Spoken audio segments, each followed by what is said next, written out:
Good evening, everybody. Good evening. And Jason, you are still muted. Got it. I can't remember. I can't believe that I finally remembered to do it correctly, but you didn't. That's awesome. What's up, everybody? Good evening. Good evening. Hello, everybody. Hello to, of course, CJ the first guy. What's up? Hope you are well. I hope you're well. We'll be in and out. No problem. Don't forget to hit the like. Appreciate it. Thank you, sir. Vivian Chu, wow, the biggest collector of all of us. Thank you, darling. I appreciate it.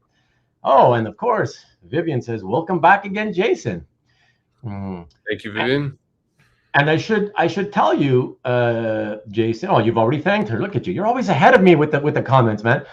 I should tell you, in case she doesn't say it, all day today. I mean, not all day long, literally, but throughout the day on several occasions. She said, she asked me about the show tonight, and she said, "Are you doing it with Jason again?" I said, "Yeah, of course." So, I really like Jason. I really like him. He's such a nice guy. Like, you should do more with him. I'm like, I'm doing it practically every week these days. Like, what else? How much more do you want? So, right.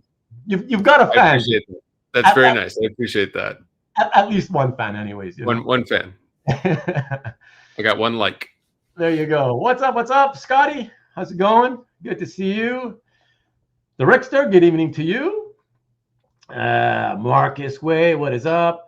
And I think I'm gonna have to get a new whole setup. Like, my microphone boom stand is falling as we speak. It no longer seems to have tension, and it's look, I can slowly see it going down. Yep. Hold on, let me see. I don't know why. Does the tension really? I'm probably gonna break it, but anyways, okay. Let me get that off of the camera, off the screen, anyways. Yeah, I can see it dropping. Oh, well, whatever. Hopefully, you can still hear me good, Jason. Or so far so good. Okay, if I have to lean it on my scanner, I'll lean it on my scanner, and that's up. Yeah. Marcus, just wanted to let you know. Milgrom to Romita is a wide range. It depends, though, right? Like, it depends, because I could have purposely just brought 15 pieces that range between those letters, right? So, but I believe it's about 33 pieces. So last week was too much. It was about 40. So it'll be, Jesus. Okay, sorry. Okay, hopefully this. When it touches the floor, just lift it back up. Yeah, right. Okay, so I feel like a 12-year-old. My balls are dropping for the first time. So what was I saying? Yeah, so it's about 33 tonight, and just to let you guys all know, it's going to be. So Jason will be back next week. That'll be the 7th, I believe, right? Or 6th? No, yeah, tonight's the 6th. Mm-hmm. Next week would be. Oh, is it? I've lost track now. Okay. Anyways, bottom line is, I believe after tonight, I believe there's enough scans to show for 2 more episodes of Back to the Past sub-series, So there you go. What's up, number 1 Marvel fan? Good to see you tonight. Hello, Karen. Karen, what's up? Hey, just wanted to say, everybody who haven't noticed, I'm sporting my support for Karen's pages tonight because she today got her 500th subscriber. Woohoo. So let me go close to the microphone. So congrats to you, Karen. Very, very lovely.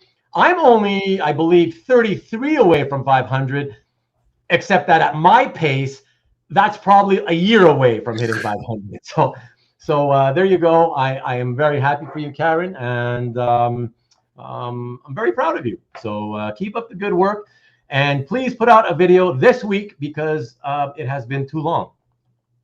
So there you go. Okay, Jeff Wedding, what is up in Vegas? Jeff.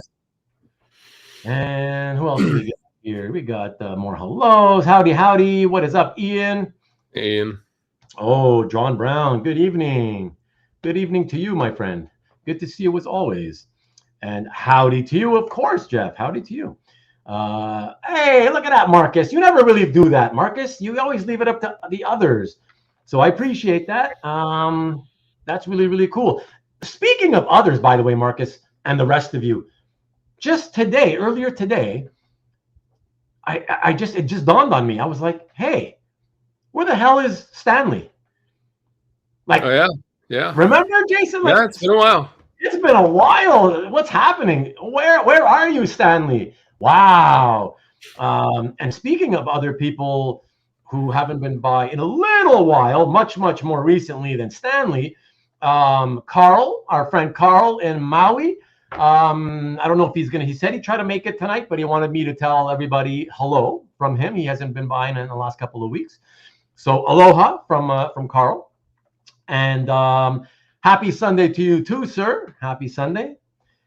Seeing some legends represented. Awesome, buddy. Okay, excellent. I'm loving it. Did wake up Green Day this morning. Wasn't fun. What do you mean you woke up Green Day? What does that mean? I know the band Green Day, but I don't know what waking up Green Day means. Explain that to me, please. Hey, good evening, Caesar. What's up? G'day, David. Good to see you. Oh, and saying to both of us, I love that. I love that. G'day, David. You probably already answered him in the chat, I'm sure. No, I'm having some issues, so I didn't do it. Oh, okay. You're very welcome, Karen. You're very welcome. Congrats. Tonight's the Swift Bowl. Yeah, it should be a pretty easy win, I think. No, I'm kind of that should be a KC win. So I'm glad it's not like a super awesome matchup, I don't think. So I don't have to worry about missing it. Good day, Karen. Congrats more. Okay, I'm behind. Let me catch up quick. Congrats. Good day, David. Thank you, everybody, and good day. Hey, Paulie P. What's up, Paul? My wonderful friend. Good to see you as always. I appreciate seeing you. Maki Poo Poo. I always love seeing you too. What's up, Michael? Good to see you. Hello.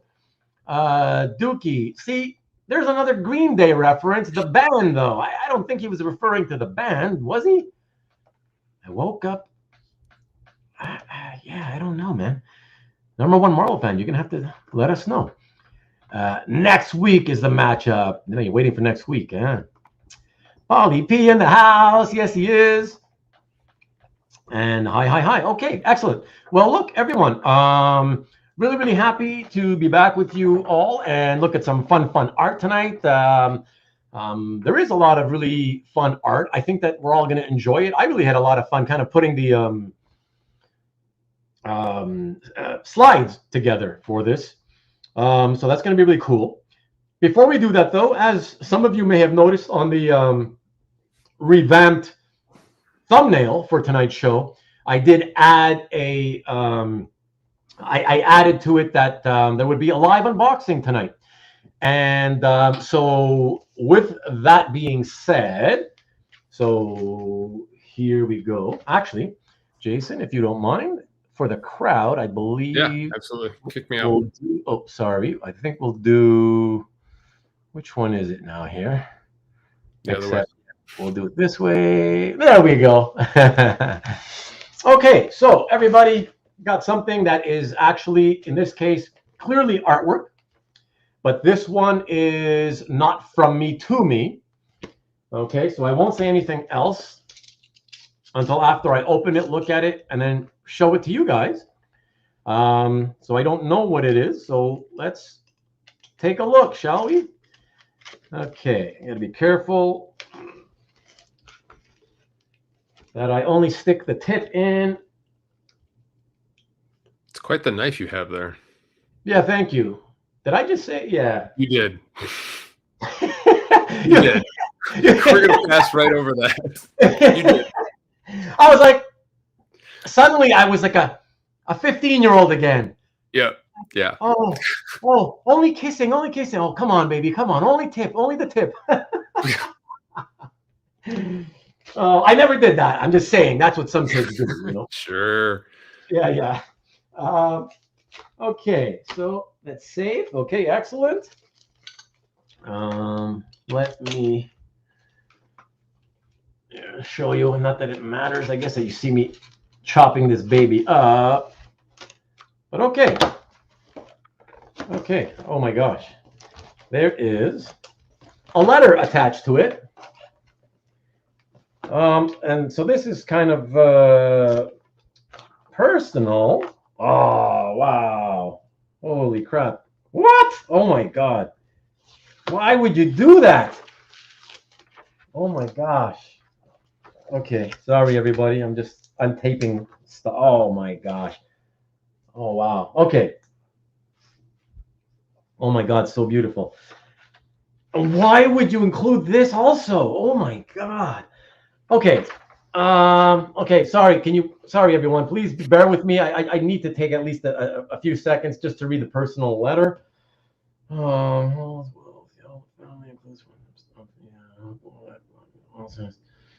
Yeah, I do. A drawing for you of Morris and Bow, and also my wife Travis Charest. There's some sketch cameras for me now and then. So here's extra one. Oh my God. Oh my God. Okay. Okay, so you guys know, because you've watched, those of you who've watched long enough or regularly enough, I'm not comfortable receiving gifts. So let me just tell you, this gift was sent to me. It was gifted to me. I'll tell you the way it happened. So I was on Instagram, and some of you may know a collector by the name of Lance Suarez. Marcus, the adoption papers. It is not the adoption papers. Unless I'm adopting Lance, which now I feel like I have to, and I should be. They are not adoption papers. So a very, very close friend of Marcus's, Lance Suarez, as I said, he himself is an artist of some renown, very, very talented. And so he had begun posting art that he had drawn, his own illustrations, on Instagram. And I was loving them because he was primarily showing illustrations he had done of famous actors in old movie roles. And they were actors not from like the 80s, 90s, 70s. I'm talking like old Hollywood. What do I call old Hollywood? So the 40s, 50s, yeah. 60s, that kind of thing. Cool. Old movie serials, the Universal monsters. And so, of course, you have no idea who that is, Marcus. Exactly. So I had been commenting on them because I love those actors and I love those old movies. And I commented on one particular piece where he had done of Elsa Lanchester, who was the actress who had played the Bride of Frankenstein. And next thing you know, he emails me, not email, what do you call it? On Instagram, private message or whatever, DM, yeah, DM. Shows you how up on my social media I am. I don't even know what these things are called, right? He DMs me and he says, "Hey Ruben, what's your address? I got something for you." And as I usually do, I said, "Oh my gosh, like, hey, that's really cool of you. Oh my gosh, I really appreciate it, Lance. Thank you, but you don't need to send me anything. It's okay. Why do you need to send me anything? Like, I'm like, it's good, man. Don't. I'm good. But thank you. I really do appreciate it. Please don't take offense." And he goes, "Oh, come on, don't worry about it. I'm just going to send you something. It's not a big deal." And I said, "No, but it's a big deal to me because I haven't done anything for you to feel you need to gift me something, right? So I will feel very, very guilty, and I just don't want to feel that way."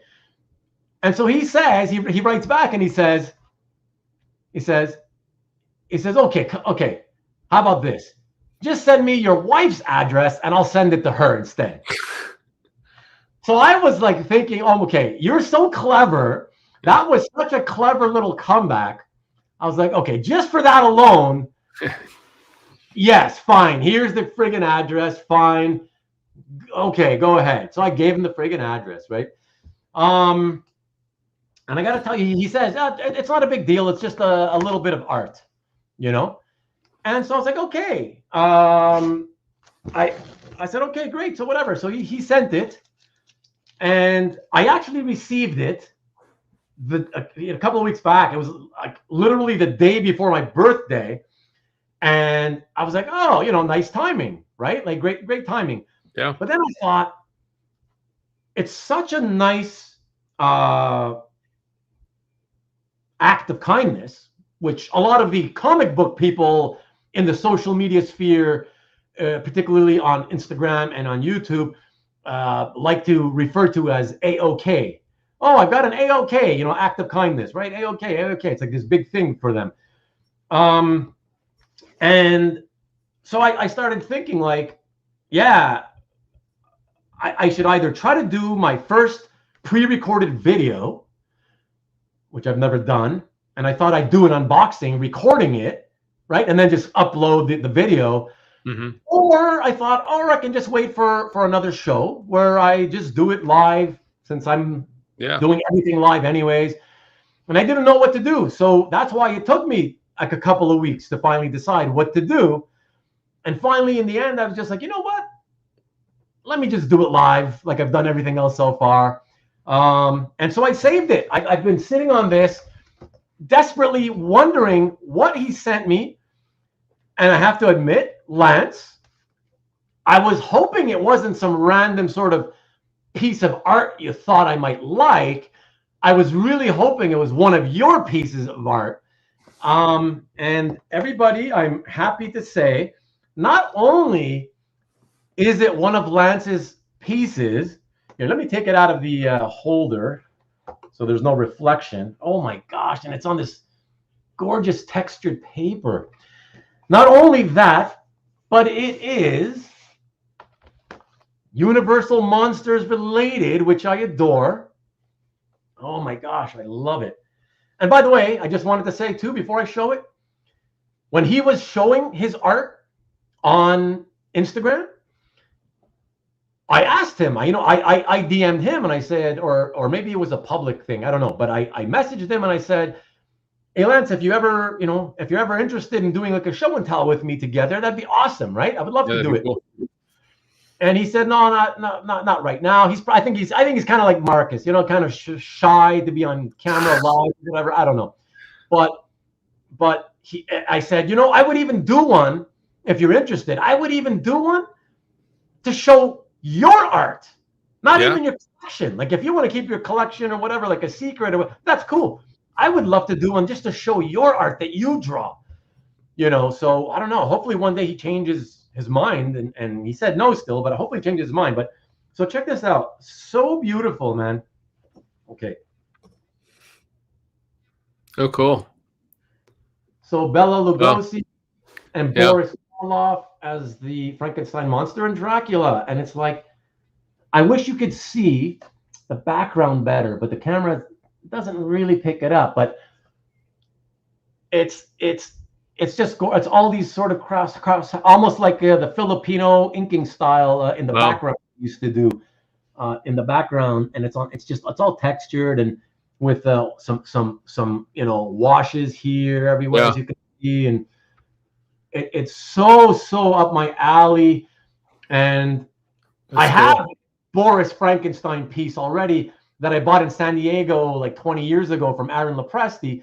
And so to have another one and with Lugosi as Dracula, this is so awesome. And I can't tell you how much this means to me, Lance. That's really cool. I'm actually shaking, like I'm nervous. Like,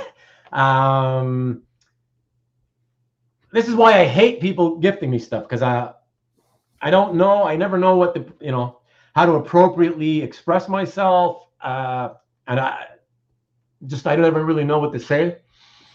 But it really means a lot. All I can say is thanks, Lance. I thank you profusely.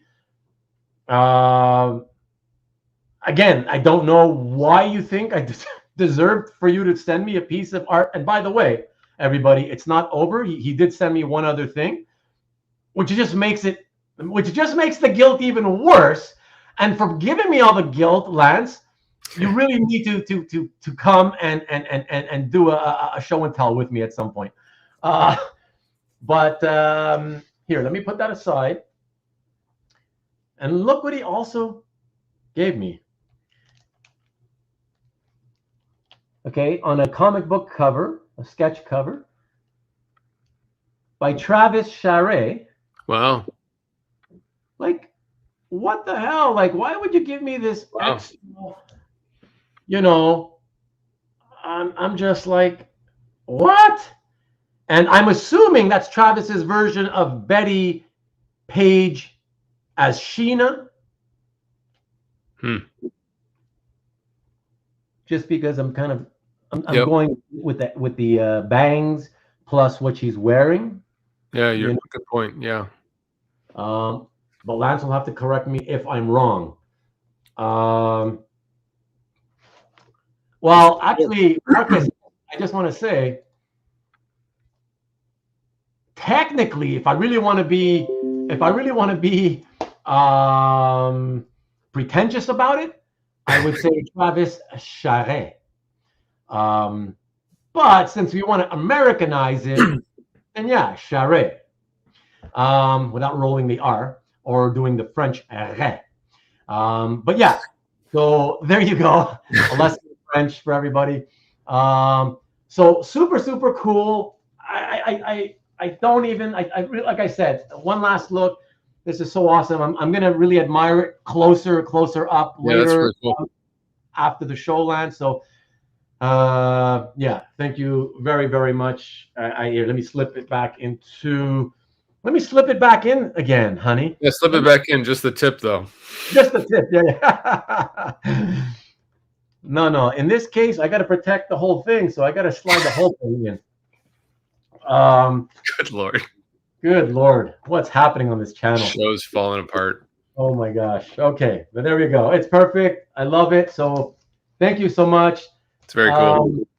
Thank you. And let me, while I'm at it, reach over here to say two pals have gifted me stuff. And just to remind you, after I did that Superman themed show last year, Lance's friend Marcus, our friend Marcus, sent me this 30th anniversary reprint of the Death of Superman issue, which is also very awesome. So I don't know if it's something that's in the water in Cali, but I really appreciate it, both of you, honestly. Maybe it's just a coincidence because you guys are both friends, but like I said, it means a lot to me. So thank you. I really appreciate it. Thank you. Yeah, that's great. Okay, so sorry everybody. I'm gonna let me bring you back in here, Jason, and we'll do this. And of course, I probably missed a bunch of comments while I was doing that. Deserves a color frame. Oh my God, it's so funny. No, it doesn't. I'm sticking to my chops, but whatever I say goes, Marcus. And anybody, everybody else can frame however they want. That's absolutely okay. So there you go. I just watched the original Dracula again last week. That's awesome. I love it. That is so cool. Vivian is going to love it. Why is Vivian going to love it? TJ, what's up, TJ? Good to see you too, by the way. With the color matte. It is an October theme, exactly. First day of the month, first day of the Halloween month. So that's pretty awesome. And hey, Marcus, since Lance is never in the chat, at least, can you tell me? Because I even haven't asked him. Can you tell me? Do you know if he watches this on rewind, or is he watching right now but just doesn't like to chat comments in the chat? Either way, Lance, appreciate it, man, big time. And now the guilt is really building. So just so you know. Hey, Comic Art Boston, what is up? Good to see you, sir. A Mannix booster. He's been posting some pretty cool Mannix pieces. I told him on IG. Between him and Marcus, it looks like they've got Mannix chained in the basement, and they probably he's working for them too. Yeah, he's working just to fill their 2 collections and nobody else's. That's it. So, yeah. Very nice of him. He obviously knows your taste very well. Well, listen, Comic Grab Austin, I was constantly complimenting his pieces, telling him also that I really enjoyed those, movies and actors. And so he knew, So, yeah, that was just so awesome. So awesome of you, Lance. Thank you profusely from the bottom of my heart. Thank you. That's cool. So let me see. Charest, on top of your collection. Yeah, man. Cab, you are a maniacs. Okay, you guys are all going nuts here. Travis Charest, last comic artist at the Alamo. I don't know what's happening. I was going to say that would be non-protective. I know what you're talking about, Ian. Thank you. Did you see Mannix in my calf? Why everybody's talking about Mannix now? He's the guy of the moment, I guess. I haven't looked at calf much today, TJ. We'll find Mannix for sure. Hi, calf from you. I think he sent it to Vivian. He watches. He watches Unreal. So thank you. We appreciate it. Okay. Shows are too long. Yeah. No kidding. What can I tell you, man? What can I tell you? Hey, at least he watches part of them. That's pretty cool. Well, that's awesome. And Lance is a really nice person and a very seasoned collector indeed. Yes, he is indeed. So there we go, everybody. Thank you so much for allowing me to do that. Next week, Jason will be back for another episode of Back to the Past, and where I will once again do an unboxing. Oh, cool. This time purchased by me and sent to me. So I already know what it is, but I guess it'll still be fun to open up because I've also been holding that one probably for 3 weeks now. So Marcus, I'm going to post your message here just because even though you've misspelled my name, Sandball segment sponsored by Mic Stands Unlimited. I wish somebody would send me like some kind of a new mic, maybe one of these mic companies. That'd be awesome. Because this mic stand, looks like it's on its last legs, and it's only I've had it for 2 years? That's kind of crap. But good morning to you, Mark. What's up? This is the reason why I do like Mondays. Thank you. Oh yeah, I love that. Boomtown Rats again. Love it. Excellent. Okay, so Jason. Yes, sir. Are you ready for tonight? Let's go. Ready to watch? Ready to look at some art? Okay, excellent. Jeff, unboxing a Herculoids page next week. Wow. I am not. Did you really just get one though? No, I never watched that. Is that an original cell or is it a page from a comic of that era? I seem to recall them doing like a Herculoids. Was it part of that Marvel Star Comics line? I don't quite remember. But hoarders. I don't know how people can go weeks without opening a box. I think you were here, or maybe you weren't, but there was one episode a while back where we talked about that. Like people were admitting they hadn't opened stuff in like months, right? 6 months, 8 months. I was like, what? You remember that, Jason? And it was like, that's crazy. So for me, I would never wait. But yeah, I thought that it was so nice of Lance to do that. Thank you, Lance, again.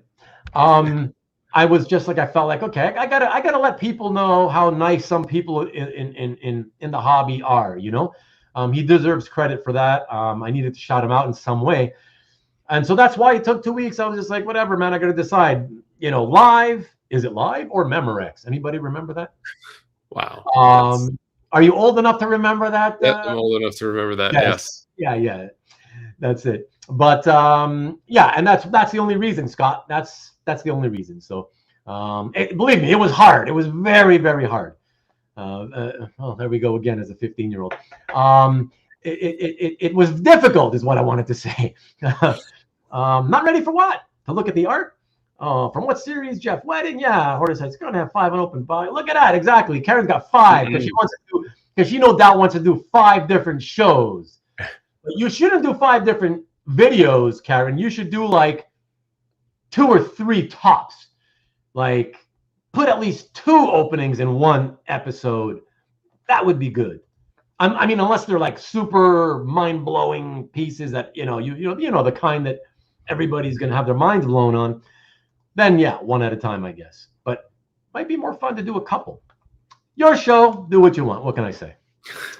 I am with you. Is it bent? Is it there? Does it have moldy cheese with it? Well, look, the package was in perfect condition, so I knew that it was going to be fine. Plus, it was a gift. It's not like I had to make sure it was okay.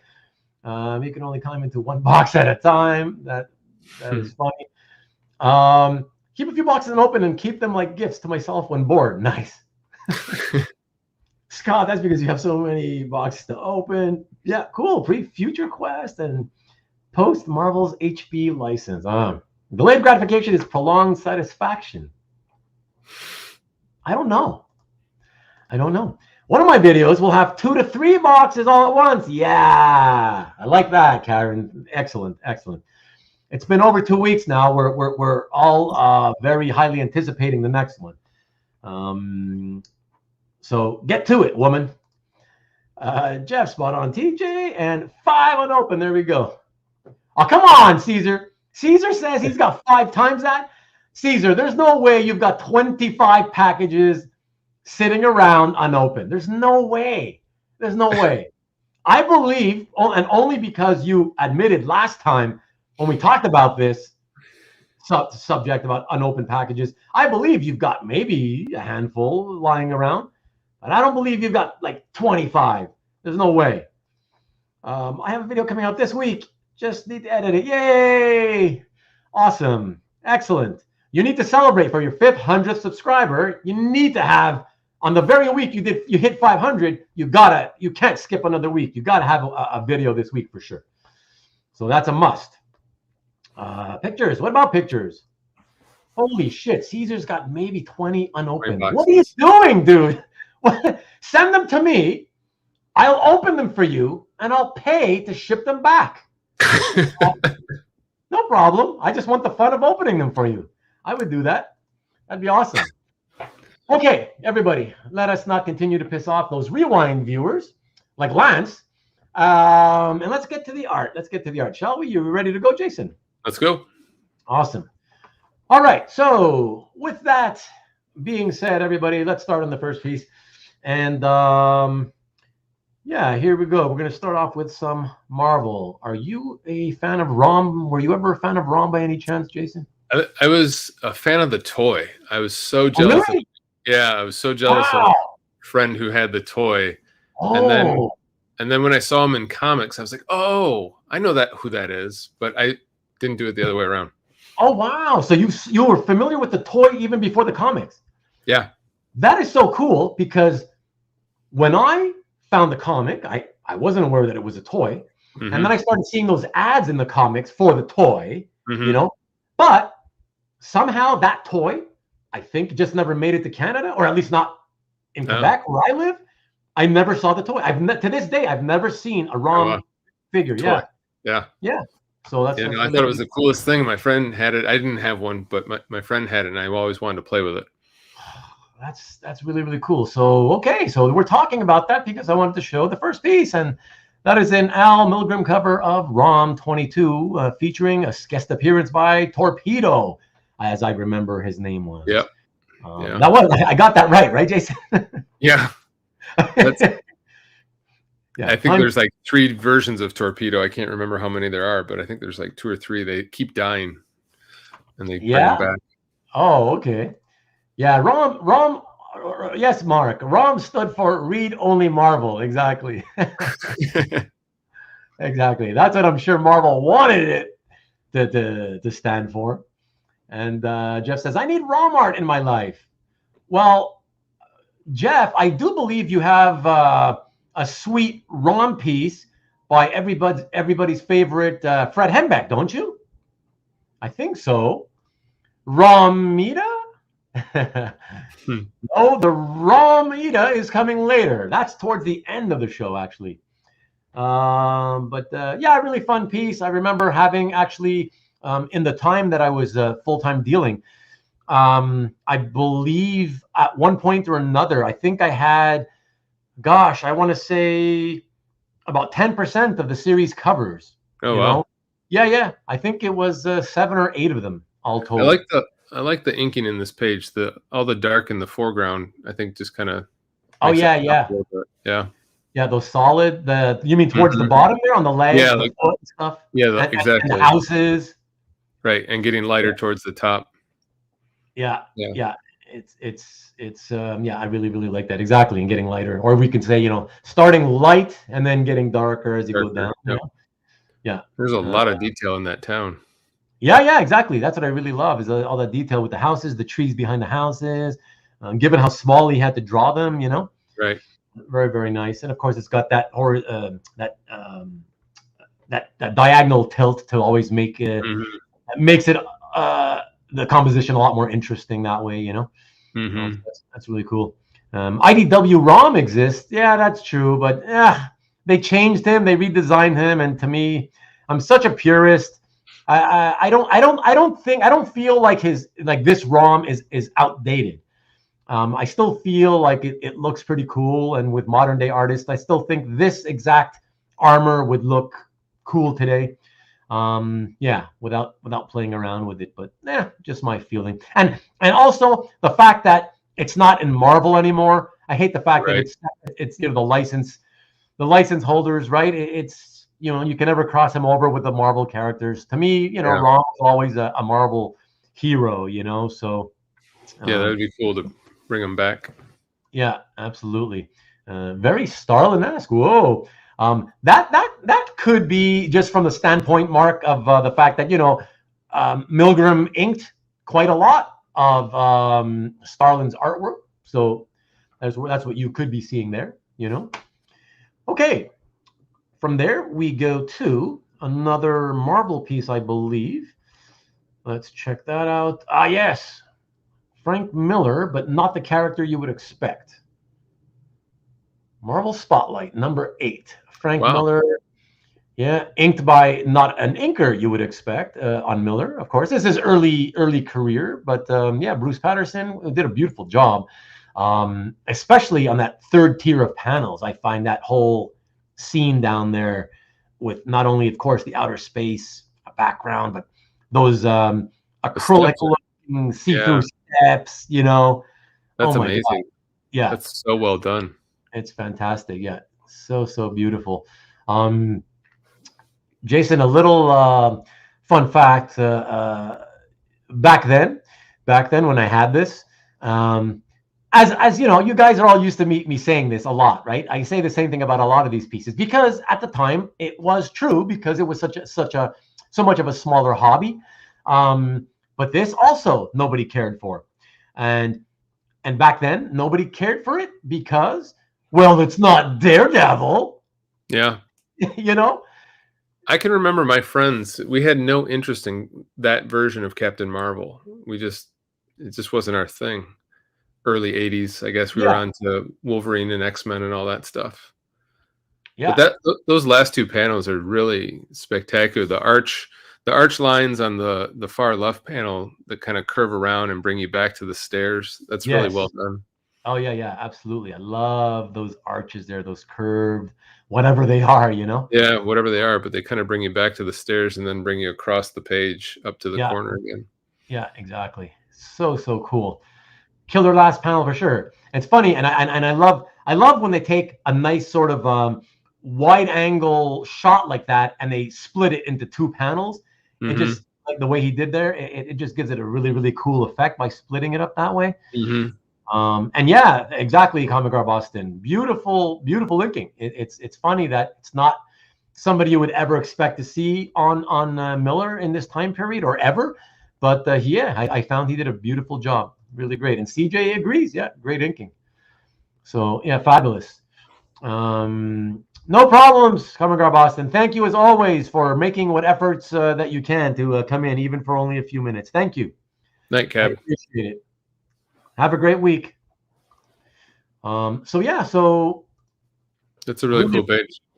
Really fun. And I had it for a while. I remember having it for a while just because it was like, I would get emails. You got any other Miller art?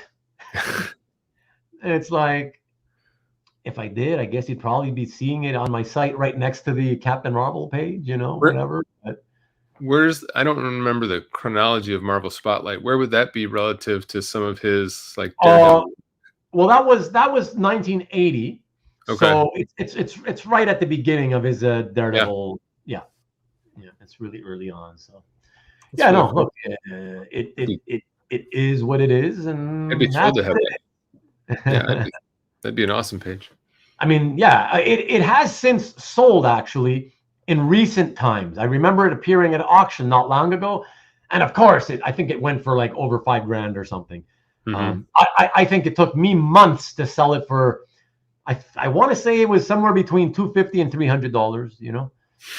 Ouch. Yeah. So that's back in the day. What are you gonna do? You know. Sticking with Miller for a second, I also didn't sell this one very quickly because it's not Daredevil. Check this out. Whoa, that's amazing. Yeah, that didn't sell? Nobody wanted that? I mean, like, some people showed interest, but not unless I gave them like a big discount or whatever. Right. And it's like, come on, man, it's Frank Miller. Like, come on. And if you're a Captain America fan, I mean, he's standing in a background which is like made up of a star. I mean, that's his whole thing on his chest and his shield, right? That's got everything you'd want. Yeah. Yeah. It's like the ultimate patriotic hero with a patriotic cover design. Like, what more do you want, man? So. And is the title work, is the text on that page, or is that is it pasted on? Yeah, pasted on. Yeah, pasted on. Yeah, pasted on. Yeah, exactly. But that's great though that you have all of the stuff on the cover. You don't have an overlay or anything like that. Yeah, exactly. I mean, obviously the bottom one with Death Watcher that went away. Yeah. Even before I got my hands on it, it was lost to the sands of time, I guess. Exactly, Marcus. Yeah, Joe Rubinstein got rid of the Death Watcher so he could sign it there. That's what he did. He flicked it off. When Captain America throws his mighty shield, precisely, my friend, precisely. Iconic image, exactly, Rick. That's what I'm saying. Of course he would. Of course, man. He probably has it now. Who knows? Maybe he has it now. Exactly.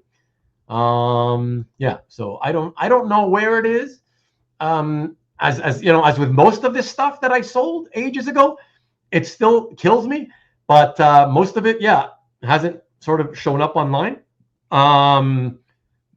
But yeah, I don't know. I just don't understand. I'm just like, wow, how could people have just kept passing on this over and over and over? I can't imagine if you're a Captain America collector. That's just that's got everything. Yeah, and to have it from a big name, by Miller, very stunning, Paul. Exactly. Yes, thank you. Yeah, but like I say, it was such a different time with so many fewer collectors, I guess. You think it was because it was an annual and it wasn't the main title? Thanks, Jason, for bringing that up too, because that I brought this up on previous shows. That always was another issue back in those days. Mm-hmm. It's an annual. It's not from the regular series. Right. Like shut up. It's like you can't win with these people back then. Like you're just like, oh God, if it's not one thing, it's another. It's like, really? Does anybody buy this stuff for the art for the art's sake? Because it's just cool artistry, And it was like, no, there's always something to complain about. Oh, it's a one shot. Oh, it's a pinup. It's not a cover. It's like, shut up. Did you find it hard to resist, like keeping stuff for inventory versus saying, well, I'll keep that in my collection. I'll put that in my collection. Was that a temptation when you were? So Karen, speak of the devil, because she's asking a question here, and I'll get to that in a second, Karen.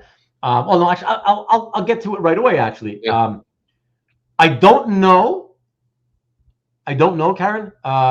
The original does not have that. I can tell you the scan. So I was going to scan my large-sized photocopy that I had made, years ago.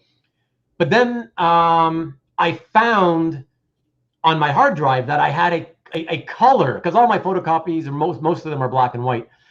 I found a color scan of the piece. This is the color scan, but that wasn't my scan.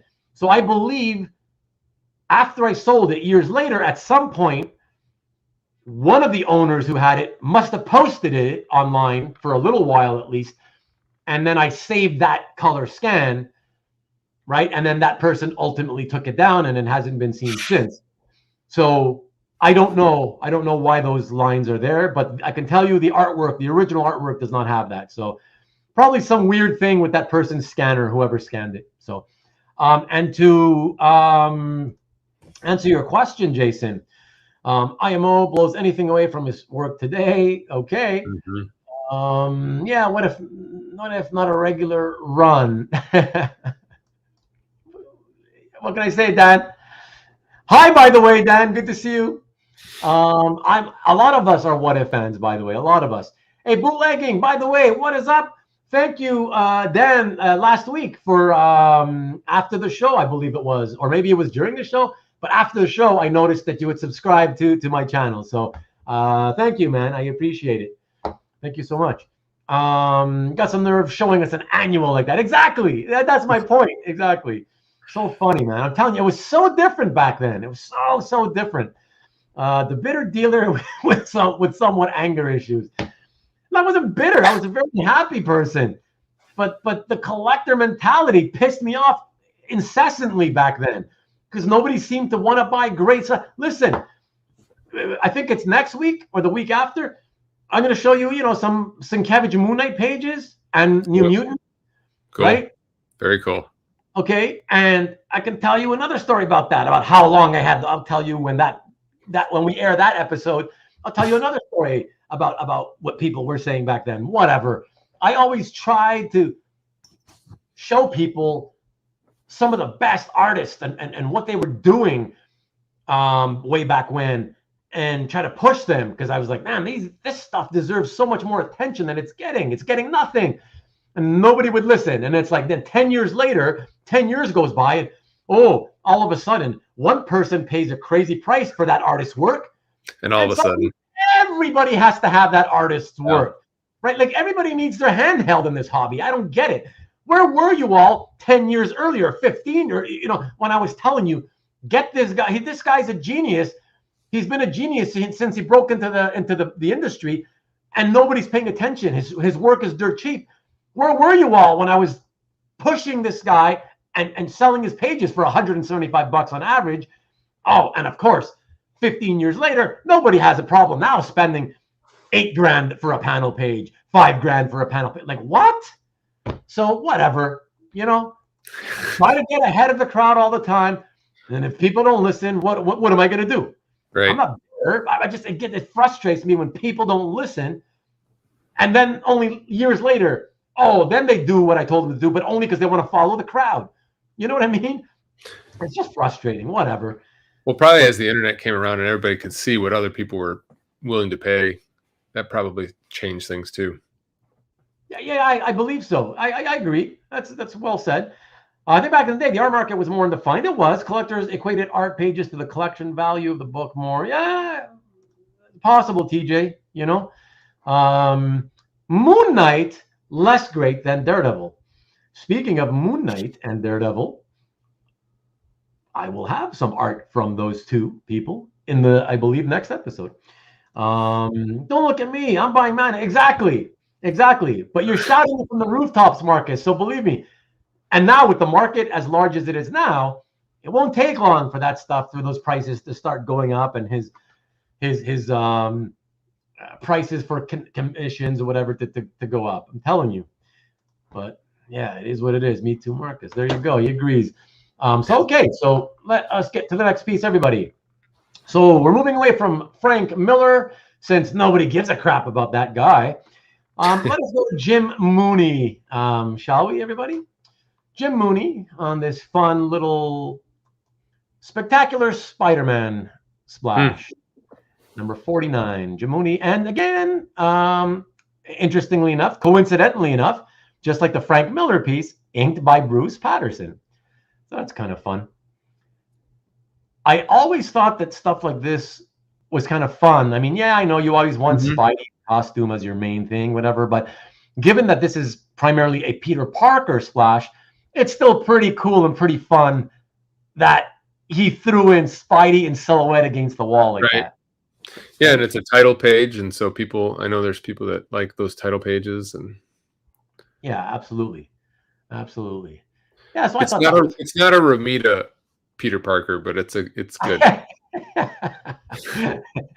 You know what? But that's the thing. It's like Jim Mooney. It's funny how people make a name out of Romita, and despite Jim Mooney having had a great Silver Age career into the 70s and then into the 80s, including working really nicely together with John Romita on Spider-Man, right? It's like, you put him alone by himself, and suddenly nobody gave a crap. And I say that because once again, Jason, this splash did not sell very quickly at all. Wow. Wow. So that's what I got to say about that. TJ wants my wife to know that I need a trank of some kind. I'm good. I'm good to go, TJ. I'm good to go. Believe me, if you had to be in my shoes back then, you would have felt exactly as I did. I'm telling you. Cool page. It is a cool page. Thank you. I mean, all these years later, sure, I'm sure this will sell for several $1,000s now. It doesn't even matter anymore who the artist is, Polly P, the Spidey shadow is awesome, isn't it? I love that. Very, very much so. And Karen P, look at that. We have a Polly P tonight and Karen P. Awesome. I wish this was a claim sale show. Yeah. No kidding. Well, I'm glad you like it, Karen. I wish I still had all this stuff to offer to everybody. That would be fun. You can sell her the photocopy, right? You have this. Yeah, exactly. Photocopies are available. I won't even sell her the photocopy. I'll make like a second generation photocopy, It'll be a copy of my copy, Introduce some extra black lines. Yeah, exactly. So Mooney has that Supergirl touch in the Silver Age. Yeah, exactly. He had it exactly. I like Mooney was great. I really, really liked them. But again, unless somebody makes a name for the artist, nobody buys your stuff unless they see everybody else first buying it. Again, everybody needs their hand held. So now that I've seen a Spidey piece, I can fade away into the night. Nice seeing everyone. Have a great night, Paul. Good night, See you later, Paul. man. See you next time. Oh, and by the way, Paul, you're gonna miss some sweet, sweet stuff later on at the end of the show. But have a good one, dude. Always cool when a character's alter ego is shadowcast. Yeah, exactly. It's always that's a nice effect. Yeah, precursor to the black costume too. Yeah, exactly. Today, one of those speculator types in the hobby would own this, would track this down and buy it just so that they can then rehype it as a prototype, black costume prototype. Right. And there's TJ, another guy saying his Mooney Supergirl stuff was really good for me. Yeah, man. Absolutely. And good night, Paul. So there we go. Thank you very much, everybody. Let's move on to the next one. Next one, we're going to go to DC for the first time this evening. And we're not going to say much about it. Not a great piece, to be honest. I bought it because I'm a Superman fan. And here we go. World's Finest, $2.94. And, well, I also bought it because I thought it would be fun to offer a splash to any Superman fan out there at the time. And it's done by Jerome K. Moore and inked by Mike DeCarlo. Unfortunately, both of them early in their careers. This is, I believe, 1983. Jerome K. Moore, for anybody who doesn't know, didn't do a ton of stuff in the hobby over the time he was in it. He was, I believe, in and out due to being involved also in, I believe, animation. But he did beautiful covers for the 1990, I think it was. DC relaunched 3 or 4 different Star Trek titles. And he was the cover artist on those. And so he used sort of a very linear style, but photorealistic linear style. And so I really love this stuff. And speaking of Jerome K. Moore and his realistic style and his linear style, I this year picked up three pages from a 5-page sequence from New Titans, from the Tom Grummett era. It's an issue that Tom worked on, but other artists worked on too, and it's a 5-page sequence with Nightwing versus Terminator. And I picked them up from my friend John, who had them for like 2 decades or more, and I'm thrilled to have them because I coveted them for basically 2 decades. Who knows? Maybe at some point I'll put them in my cap gallery, or I don't know, maybe show them. That'd be cool to see. Yeah. So there we go. Maybe instead, since I haven't been posting anything in my cap this year, I haven't posted jack squat since last December. Maybe I should do a show one day where all I do is pull stuff out of my portfolio. Show and tell. Yeah, do a show and tell of your newest stuff. With no slides, just whatever, here in front of the camera. Oh, look, I haven't shown these yet, why not? The lazy man show and tell ideas kind of thing, CJ says it's a unique page, different. Did you mean? I think what you were just showing, yeah. Okay, the Superman one. Yeah, the Superman. Okay. You like Jerome K. Moore's work, Caesar? I know, man. He did. Oh yeah, that's right. He did those backups and Detective with the Green Arrow, right? That was pretty good stuff too. I really like that too. That's why I like you, Caesar. We like a lot of that same DC stuff from the 80s. I mean, I like you because you're a cool dude too. Don't think I'm only like using you for your commonality in our comic book interests. But Vivian, sorry, leaving early tonight. Have a good week, everyone. And again, Jason, nice to look at that. I told you she loves you, Jason. There you go. Hey, Vivian, have a good week. Big fan. Have a good night, honey.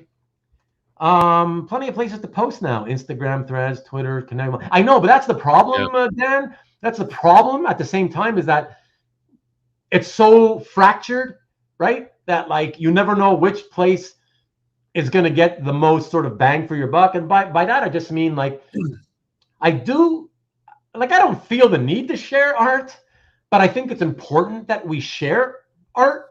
Mm-hmm. I don't personally, Jason, I don't know, you can tell me what you feel. I don't personally feel like I need to. That's why I'm just like, whatever. I haven't done it in 2023 even once yet. And it frankly hasn't bothered me. I never felt that need. Like, I don't do it for me. That's the thing, right? Because I have the art. I look at my art personally all the time, So posting it, it doesn't do anything for me.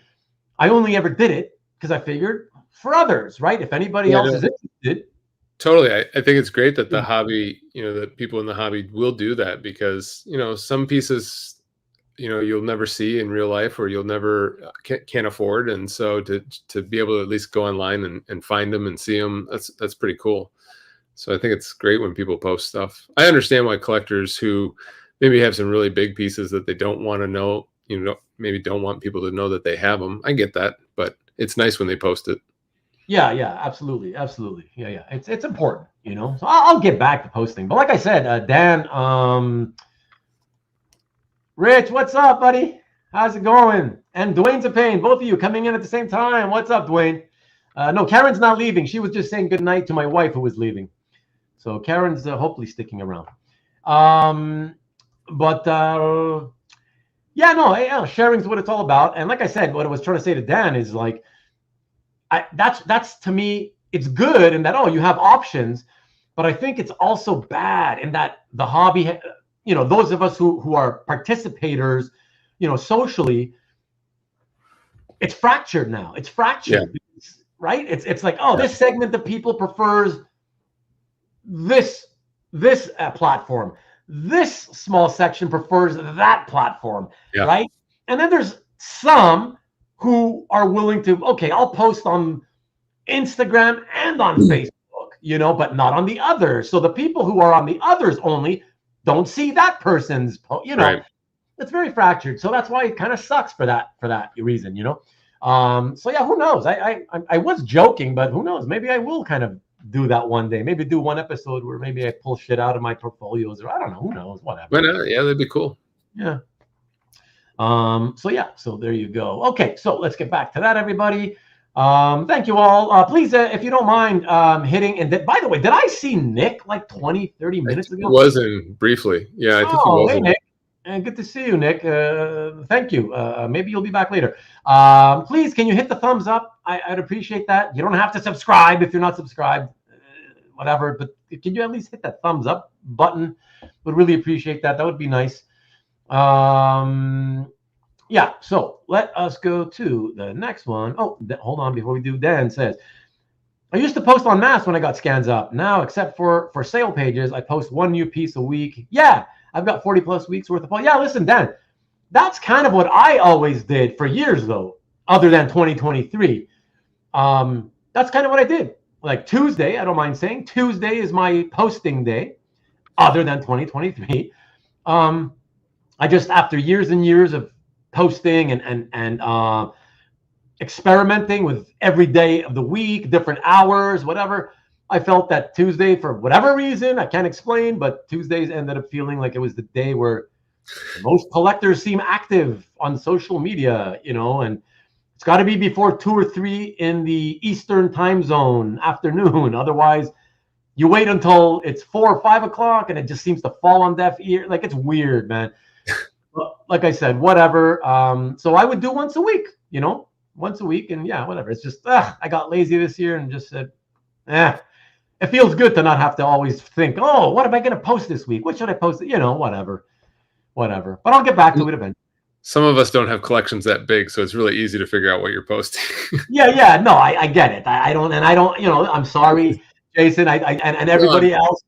I wasn't trying to make it seem like, whatever. And I'm going to my warehouse trying to figure out which crate I'm going to open this week. Right. Yeah, it wasn't really about that. But listen, I've admitted. No, I'm just teasing. I know you are. I know. But to be safe, I've admitted it many times on my show live too.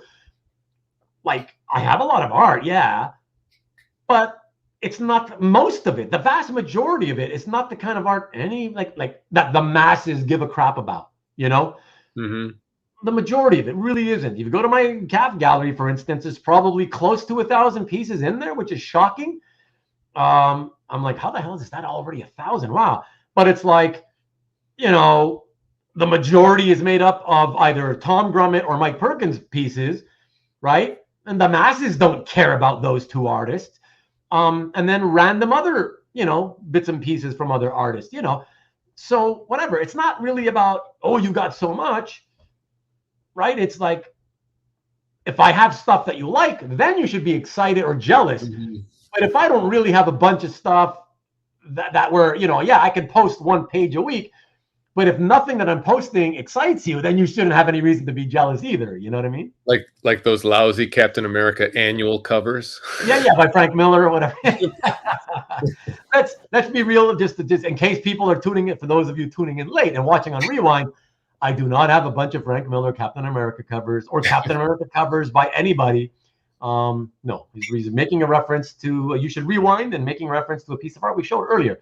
Okay, let us get back to this. Tuesdays is when I pay people back for them buying me a hamburger. Is that a Jim Harbaugh reference? It's a Popeye reference. It's a Popeye reference that. Is it? Yeah, probably Wimpy. I would gladly pay you Tuesday for a hamburger today. Oh, okay. Okay. Because I don't know, Marcus, if you were aware, but Jim Harbaugh got in trouble for buying one of his recruits a hamburger. And whatever, he's going to be under disciplinary action. That's the NCAA for you. What a stupid organization that needs to get shut down. But anyways, whatever. Mike Dellery, what's up? Anybody? Nobody cares about your art. Welcome to my world. Exactly. If anybody knows about art that nobody gives a shit about, it's Mike at nsnart.com, everybody, to go and see and perhaps purchase some art that nobody cares about. But yeah, man, but I care, Mike. I care. I care. And that's why I wanted to do a show and tell with you. And that's why we did it. Doesn't matter how few people may watch it or not watch it or watch it, whatever, right? I want to show all kinds of art. That's what I care about. So there you go. Marcus Way, hope someone reminds you Well, look at that. Adam's in here. Last week's guest. What's up, Adam? I heard someone say, even if nobody else likes your art, you're still doing it right if you think your gallery is one of the best. Shit, Adam. If you, and by you, I mean every collector, don't think that you've got like the best gallery, then like, I don't even know why you bother collecting. I mean, I'm serious about that. Like, because then you're kind of aren't you hate collecting at that point? You know what I mean? Like, oh, I only like shit. Look at this crap. Yeah. Like, I only like the stuff that person can afford and that person can afford. I don't like the stuff that I can afford. Well, then you must be hate collecting. Like, it's why are you even collecting at all, right? So it's the thought that counts. Yeah. So there you go. Okay, everybody, let's get back to this. So yes, back to Marvel. Back to another page. I don't know how many times I can say this. Another piece that back then, like this entire title was garbage. You had these, you couldn't even move these things, well, panel pages for $75. All right, check this out. Wow. So Spidey Super Stories, this is a splash, so okay, better than a panel page for most people, right? Win Mortimer, right? He of the DC Silver Age era. Mike Esposito inking. Spidey, Green Goblin. And actually, because I guess maybe the Esposito influence, but still looking much more like a kind of standard spectacular Spider-Man issue of the era, artistically speaking, right? As opposed to the more cartoony, child-friendly Spidey Super Stories art of that era. You know? The serpent's kind of simple. But yes, exactly. The serpent, of course. But the figures are... Yeah, the figures are pretty standard looking from that era. And yet, nobody cared. Back then, like I said, $75 panel pages. This probably was asking price $150 or $175. I sold it, but it probably took like 2 or 3 months or something. I mean, nobody cared because it was about it's not amazing, it's not even spectacular, let alone Web of Spider-Man or Marvel Team Up, you know? Right. It's like, okay, but it's got Green Goblin, and you can't really find amazing Spider-Man art from any era, and that's true. That was so true. It was always true. You could never find amazing Spider-Man art, and much less with Green Goblin. You know. Yeah, I mean, you got one of his best villains. Is on this page. So. Yeah, looks the page of a coloring book. Rich says, it's always funny when a piece you had in your gallery for years gets very little comments. Then you let the piece go. Then it gets a ton of comments in another gallery. Yeah, exactly. Exactly. Only 43 years old, folks. Oh, gosh. It's no Thanos copter, Ruben. What's up, Derek? First of all, good to see you, my friend. No, that was hilarious. Like, that's awesome. The Thanos copter is just awesome, and that will forever be awesome. Yes. For the wrong reasons, perhaps. You know, oh, my gosh. And Thanos with the big letter on his costume, in case nobody knows that his name is Thanos, you know. That is so awesome. It's a funny book, yeah. And oh, hey, let me come back to you guys. Derek. So just so you know, I mentioned earlier before you got in here that after tonight, I believe we have enough for, it's either 2 or 3 more episodes. I'm confused right now of this back to the past sub-series I've been doing. And even though we're showing a lot more pieces in these episodes than in a typical collector show and tell, the fact that I'm not having to rely on looking for other people to be my guest, and the fact that I don't have to rely on them to, you know, send me scans or me to spend hours looking through somebody's gallery or whatever, it has been actually shockingly saving me time. I'm starting to slowly catch up, and I believe these next 2 or 3 episodes are going to give me the time I need to catch up, so I can also start working on making the slides for our episode. That is long delayed and has been long delayed. for the last few. Our pet project that maybe nobody will give a shit about, but so I just want you to know I'm working hard to get through all this stuff so that I can get to that. So there you go. There you go. Thank you. I need the encouragement, man, because otherwise it's like I'm like, oh, when is it gonna happen? You know? Yeah, and because I have another show and tell, a different sort of show and tell plan in the works as well that I can't say anything about, and because that may be a multi-parter, top secret. Yeah, exactly. Yeah, exactly. So I don't want to say anything about that, but that is going to have to be pushed back because I got to do the one with Derek first, and yeah. So there we go. So no, I'm happy, dude, that you're still stoked and willing to do it, man. So appreciate it. Thank you for the patience. Okay, everybody, let's see the next piece in our lineup for tonight, and for that we go to. We're not going to say much about this because it is DC, and I've shown it in a previous show and tell, the one with Steve Borak. That is. Oh yeah. This one, the cover to Wonder Woman 232 by Mike Nasser, Vince Colletta. I showed it on that episode because I just wanted to show that even though Steve hasn't owned it for years, I wanted to show that this was the piece that way back when, I think in 2004, I sold to Steve. And that was the first time it wasn't the first time we had kind of met, but it was the first thing I'd ever sold to him, blah, blah, blah, whatever. So there we go. And this was officially in the alphabetical artist lineup, so I figured I had to show it anyways once more, especially for anybody who hasn't watched. Figure in the foreground is just so nicely rendered. It's pretty cool. Yeah, love it. And imagine that's Vinnie Colletta who did that. Right. Yeah. Vinnie Colletta who did that, and it's such a shame that they decided to like get rid of it all in the production department. Mm-hmm.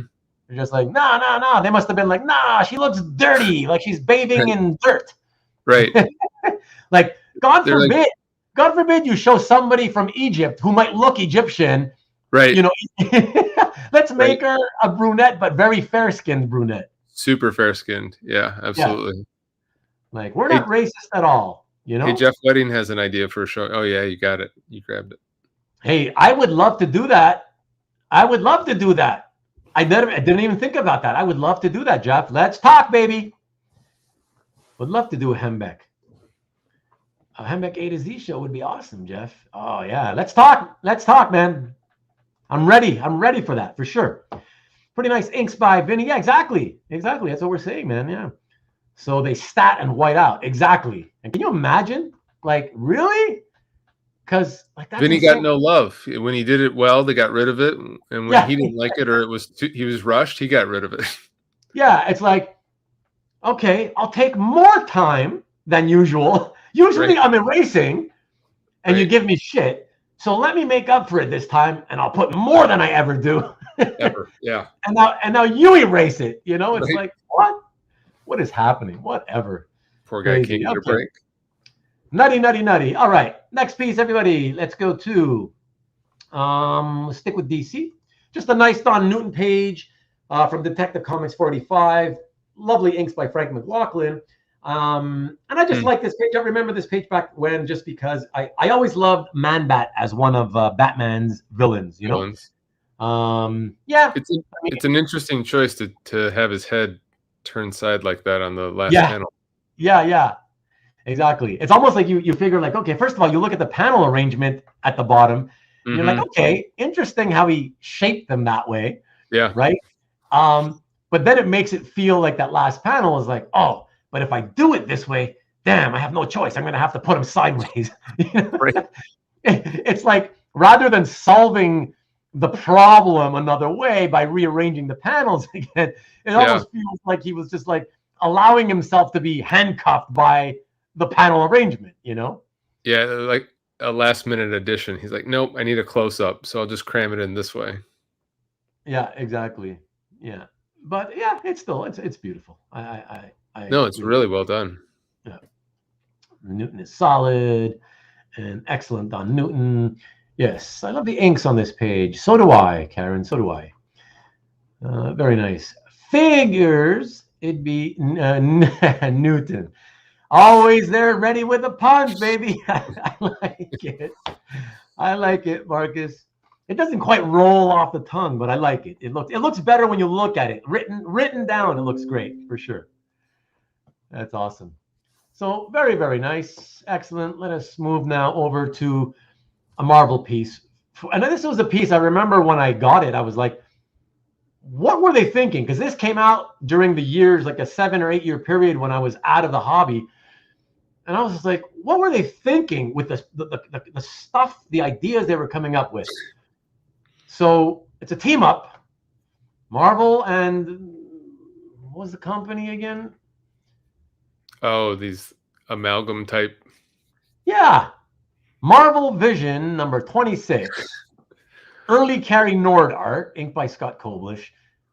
Like X-Men and Star Trek The Next Generation. Like, what makes you think that? Oh, yeah, people have been breaking down the doors demanding that team up. Hey, that was back in the day when you slap Wolverine or X-Men on anything, and they would sell that is 20% more. That is true, but what I'm asking is it going to sell 20% more if you're teaming Wolvie up with Star Trek The Next Generation? Worf, yeah. Worf and the rest of his pals, you know? It's like, what is happening there? If for me anyways, because I'm gonna blaspheme here to some of the chat, but I've never been a Star Trek fan. Okay. So if I was, yeah, I mean, if you would take Worf out of that center character, then that's an amazing page. Or if you put anybody in that panel, you could put Cyclops, you could put Havoc, you could put somebody else there. Then it'd be a great cover. But it doesn't. You mean instead of Worf? Yeah. Yeah. Okay. Yeah, but then you're not really showing the whole point of it, which is to tie them into the Star Trek universe. I know, but it's just I just watched that and go, I could just think of I just was never into Star Trek The Next Generation, so I guess that's me. Yeah. I was never a huge fan of it, but there was a period in time in the mid-90s where I did watch it. Get into it, yeah. For a while, yeah, just because my friend who lived next door to me was super into it, and so I would watch with him and his girlfriend, you know, at the time. So like, okay, just something to do together, kind of thing, you know. Derek admits he bought both of these. Yeah, I'm not surprised, Derek. You bought a lot of crap that I wouldn't have bought. But I don't remember this at all. Yeah, I don't remember this at all. I'm just glad I wasn't around.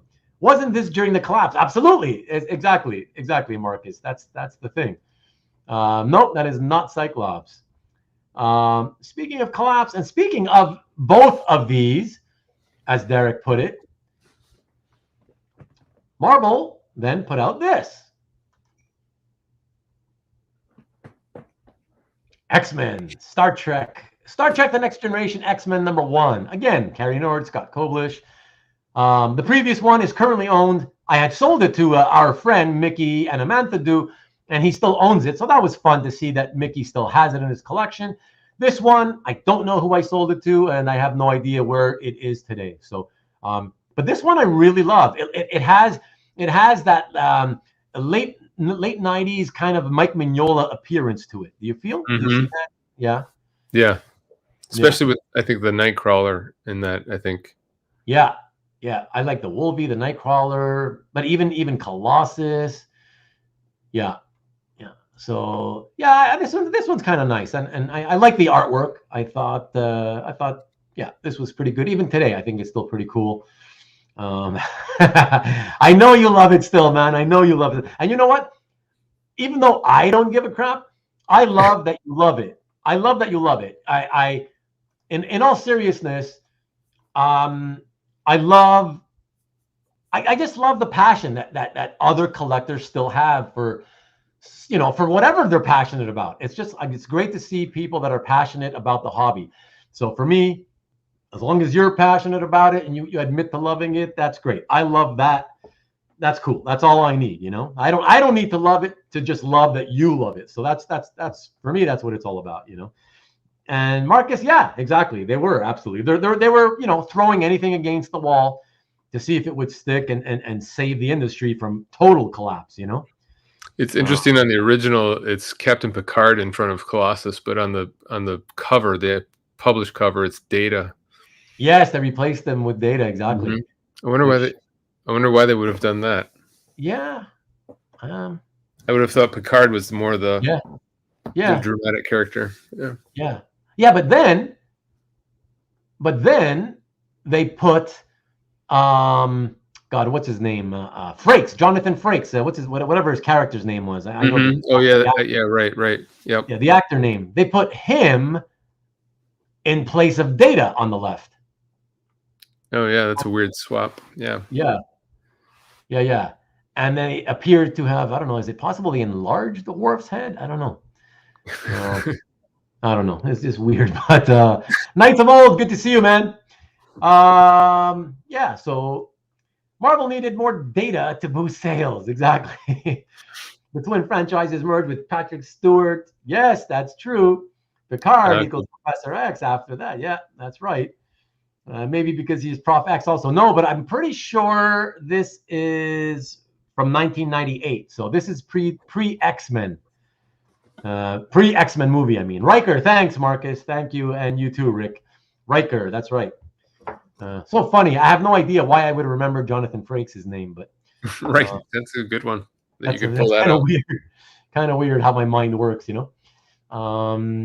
Hey, everybody, 34 watching, almost 36 of you. That's really awesome. Thank you so much. Please, if you're watching, can you please hit the thumbs up? I would really appreciate it.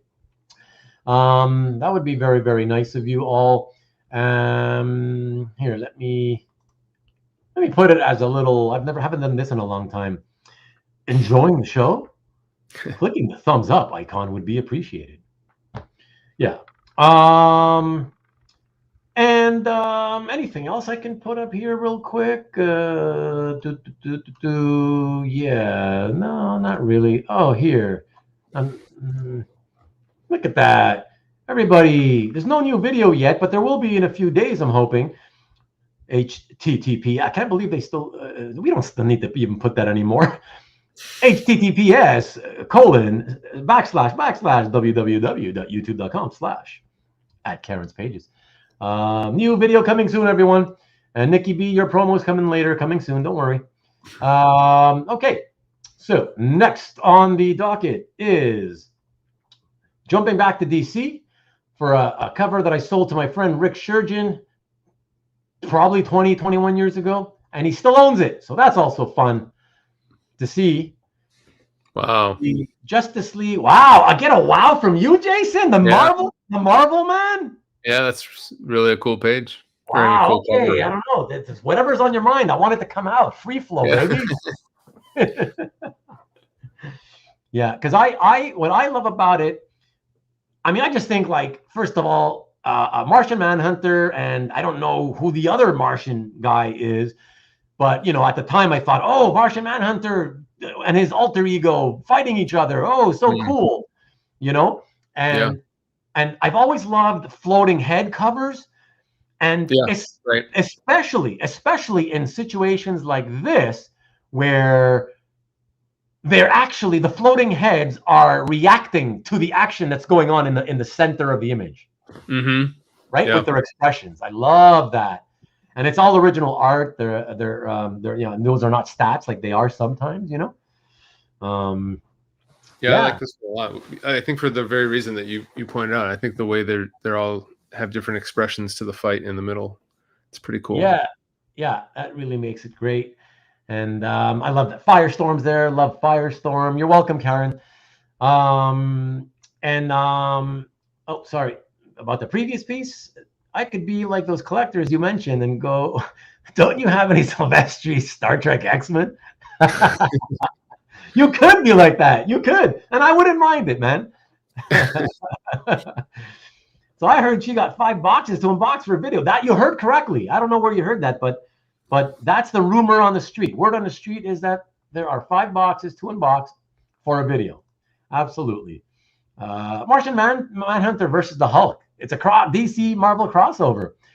Yeah, Rick would buy it. Actually, Caesar, are you still watching? I think Caesar might have wanted this, but then again, I don't think you're like a Manhunter guy, so maybe not. I only say that, Caesar, because I know that you're a big DC guy. But yeah, but this was Do you know were all the DC titles in this format or this layout at the time, or was this artist's choice to do the heads on the side?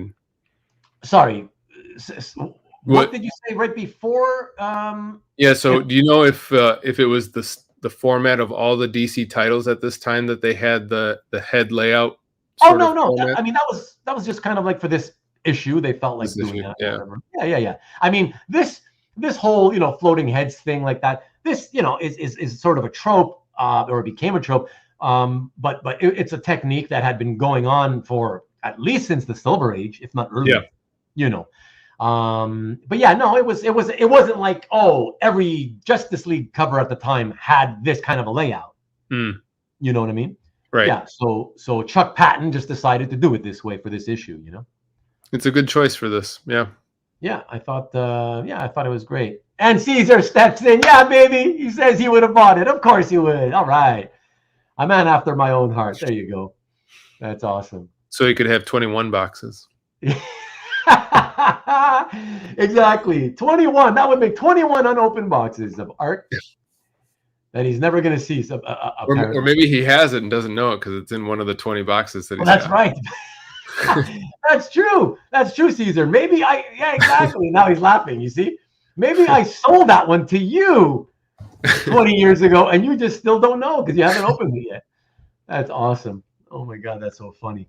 And yeah, sorry. For anybody wanting to catch Karen's upcoming video, please help her celebrate her 500th subscriber by clicking that. If you're not already subscribed to her channel, click that. That's a clickable link, or at least it should be, because I know nobody's going to remember the URL by heart. There you go. Yeah. So yeah, no, that's a really cool DC cover. I kind of miss having that one, but again, really happy to see it in Rick's collection. It's always nice to see when people 20 years later still have the art that you sold them. Oh yeah, for sure. It shows how much they appreciate it and don't want to let that stuff go. Some people like collecting Schrodinger's art, and by some people, I feel like it might be some guy named Mike. I don't know, just a guess. Okay. So next on the docket, everybody, we go from Chuck Patton to George Pérez. And oh yeah, this one took me a while to sell because admittedly, it's not Marvel or DC. But if we just look art for art's sake, and Perez's penchant for many characters. Check this out. Holy shit. The whole top half of that cover is incredible. Yeah, that's awesome, dude. I mean, yeah, I love it. What was this for? Break-Thru? It's called Break-Thru. It was still mid-90s, I believe 1995. So right in the smack in the middle of, the industry's collapsing. Marvel's buying Malibu or whatever, merging the universe or whatever they're doing. And yeah, it's all these characters from the Ultraverse, the whatever they call the Malibu universe, Yeah, so I don't know anybody from here, but at the time I was like, man, this is going to be a great way for somebody, like what so many collectors do. Oh, I want a Kirby, but I can't afford Kirby. Let me go get something from the Fourth World, since I can't afford his Marvel, or let me get now, something from his Pacific Comics days. Same thing, right? Oh, I can't afford Teen Titans or his Marvel Avengers from the 70s. Okay, well, here's an opportunity to get a several dozen character, piece, beautiful backgrounds, and really cheaply because you don't recognize the characters, right? Yeah, this would, man, I think anybody in their right mind would have jumped all over this. Jeez. And that the published cover just murders this artwork. It's just obviously the original is just incredible. Yeah, it's fantastic, phenomenal. You could stare at that all day long, and you could always find new stuff to look at. Oh yeah, exactly. That's exactly the case. Yeah, this is Crisis for Malibu. Was it, Marcus? Was that what Break-Thru was? It was like an excuse to put all the characters in the universe to get together. That's kind of interesting. Okay. Oh yeah, see. Oh, I can't afford a 5-foot Kirby. You're making a little reference to a friend of ours here. Karen takes a lot of heat on your show. Not from me. All I do is help promote her, right? Am I being mean to her? I don't think so. I hope not. Do you feel like you're taking a lot of heat on my show, Karen? I mean, there was a time, a few months ago, when I let her have it a few times, but that's just because she gave it to me. But I think we've been very good about that ever since then. I can't afford Marvel Kirby. Yeah, there you go. Well, exactly. Yes. I don't know what that yes is for, Karen. Oh, taking a lot of heat. Yeah, you better be kidding. Okay. All right, everybody. So, not that many comments about a Break-Thru, and you see that kind of it kind of speaks to what I was saying. Like, people have not much to say when they don't recognize the characters, or they don't really care, right?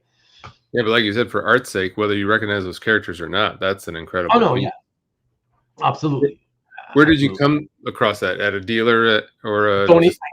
I don't even remember. To tell you the truth. It's funny because when I was putting these scans together, I was asking myself, I was trying to remember, because a lot of the pieces, I tend to remember, right? Like, I remember getting this from this place or this from that place.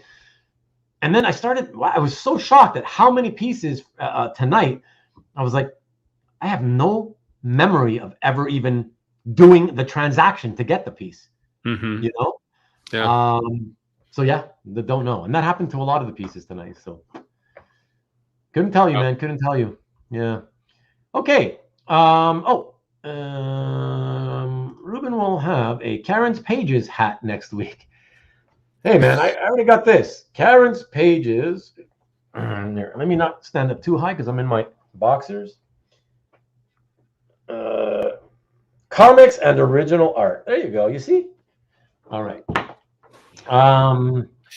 So, yes. Now somebody at least steps in other than Jason to say it's a great George Pérez cover. Yes, and it really is.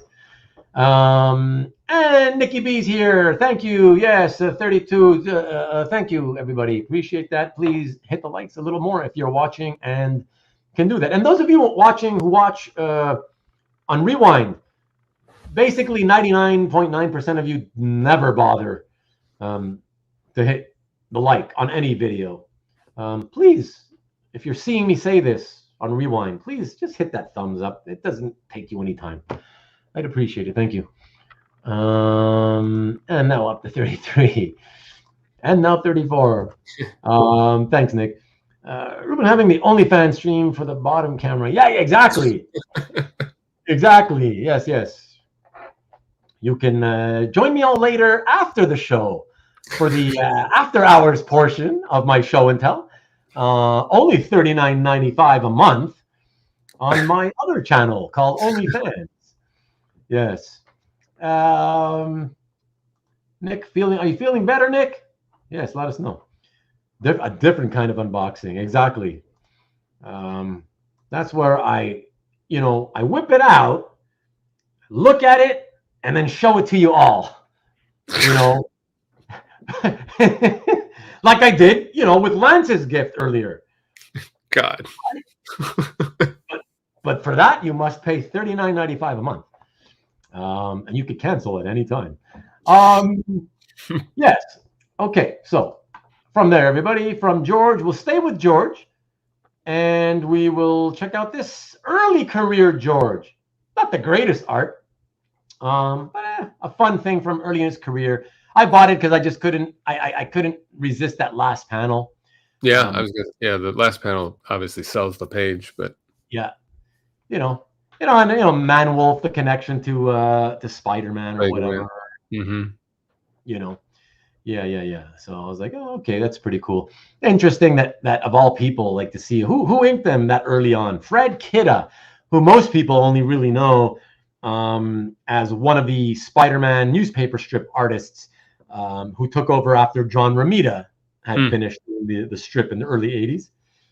And that's that's kind of what his claim to fame is, So I think anytime you add space to a page, the stars exactly. I mean, that spells it. Yeah, it's not just the last panel. It absolutely, that's the other thing, is the fact that I always love outer space backgrounds. Like it just makes art so much more beautiful, Yep. It pops everything else. Yeah.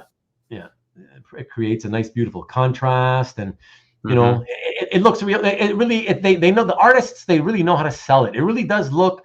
You would almost believe that they purposely drew each one of those stars and planets one at a time, whereas in most cases they're kind of like, they are oftentimes done one at a time, but often it's like they use techniques where they, with a brush, they spritz it on, Right. So it's really really fun. So I believe this is 1970. I want to say 5 or 6. So it's probably in his first 2 years of his career. So that's kind of fun.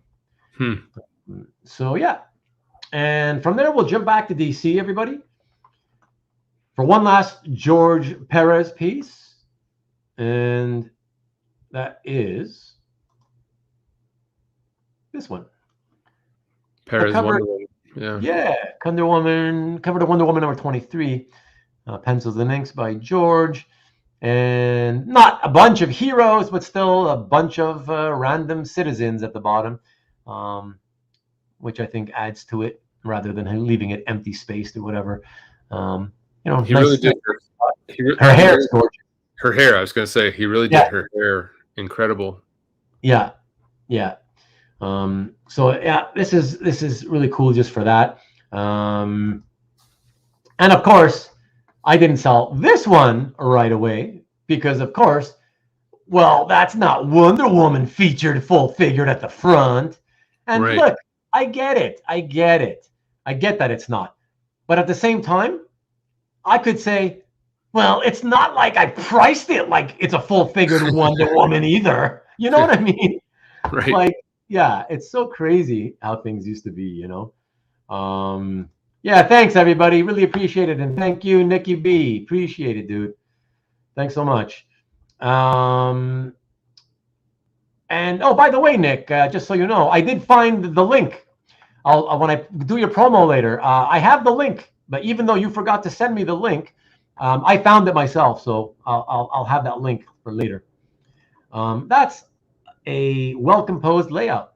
Oh, he was a pro, man. I mean, what can you say, right? Athenian Spidey. Yeah, so fun. And this one I actually sold more recently. This is kind of an exception. I recall selling this one far more recently than all the other ones I've shown in all the other episodes and this episode. This one I actually still had in 2012. So this one is it's only 11 years ago that I sold. And at that time, I believe my price was $1,700. So don't know what I would sell for today. I know the ones with larger Wonder Woman exposure are really expensive. What kind of exposure? I knew somebody would say that. I didn't expect it to be you, to be honest, Jason. But I figured somebody was. It might as well be you, I cannot, because I don't have the image queued up, man. I cannot. Otherwise, but if somebody sends it to me, I'll queue it up and show it next week. That would be awesome. No problem. During this promo, that would be funny. So anyways, So everybody, let us get to the next image in our show and tell this evening. And that is back to Marvel, late 70s. And we're moving on from George Pérez to a slew of Keith Pollard pages. And here we go. There's going to be some really cool ones here.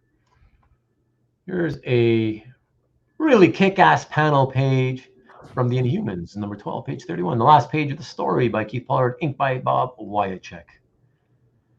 How was that one, Jason? What do you think about that one? Yeah, I really like Keith Pollard. All the times I've come across a page of his, I'm really impressed. And I don't think I really knew him in the time. Like when I was collecting, I don't think he registered on my radar. But whenever I see a page of his, I'm always drawn to it. And I think the bottom panel obviously is killer with the Inhumans down in the bottom left, and it's a great Hulk coming at you. But the Hulk, everywhere the Hulk's face is prominent, is I think really well done. Yeah, I mean, I love the fact that there is so much Hulk on it, you know. Yeah. And I mean, yes, he is the guest star, I guess. But me as a Hulk fan, a lifelong Hulk fan, right? It was kind of like, oh, so cool that, you know, it's a page where the Hulk guest stars, and there's a heck of a lot of Hulk on the page, you know? Yeah, all over. Yeah. I like the face on the top right. I think that's a nice. Oh yeah. No, me too. And I was always as a Fantastic Four fan. I was also because of the old Kirby issues. Mm-hmm. I also was an Inhumans. You know, not like Die Hard or whatever, you know. But I like them as guest stars. Like I'm not like one of these people who thinks every guest star suddenly deserves to have their own ongoing title. Agreed. Or is worthy, right? Or like they're interesting enough to have ongoing books. Right. And I believe the Inhumans are one of those characters, you know, like it's a group of characters that I love them as guest stars. I don't think that they're interesting enough to have their own books, but whatever, you know. Yeah, I thought this was really, really, really cool. And Patterson loves it. Yeah, and I've always liked Bob Wiacek's pages too when I come across his work. Yeah. He's always a very, very solid inker. So I like this page. Dislike the colored version. You know what? I don't really mind so much. I mean, it's not great. Like, I hate the purple buildings. I mean, to me, that really bothers me. It's like, why purple building, you know, or that blue background in the second panel?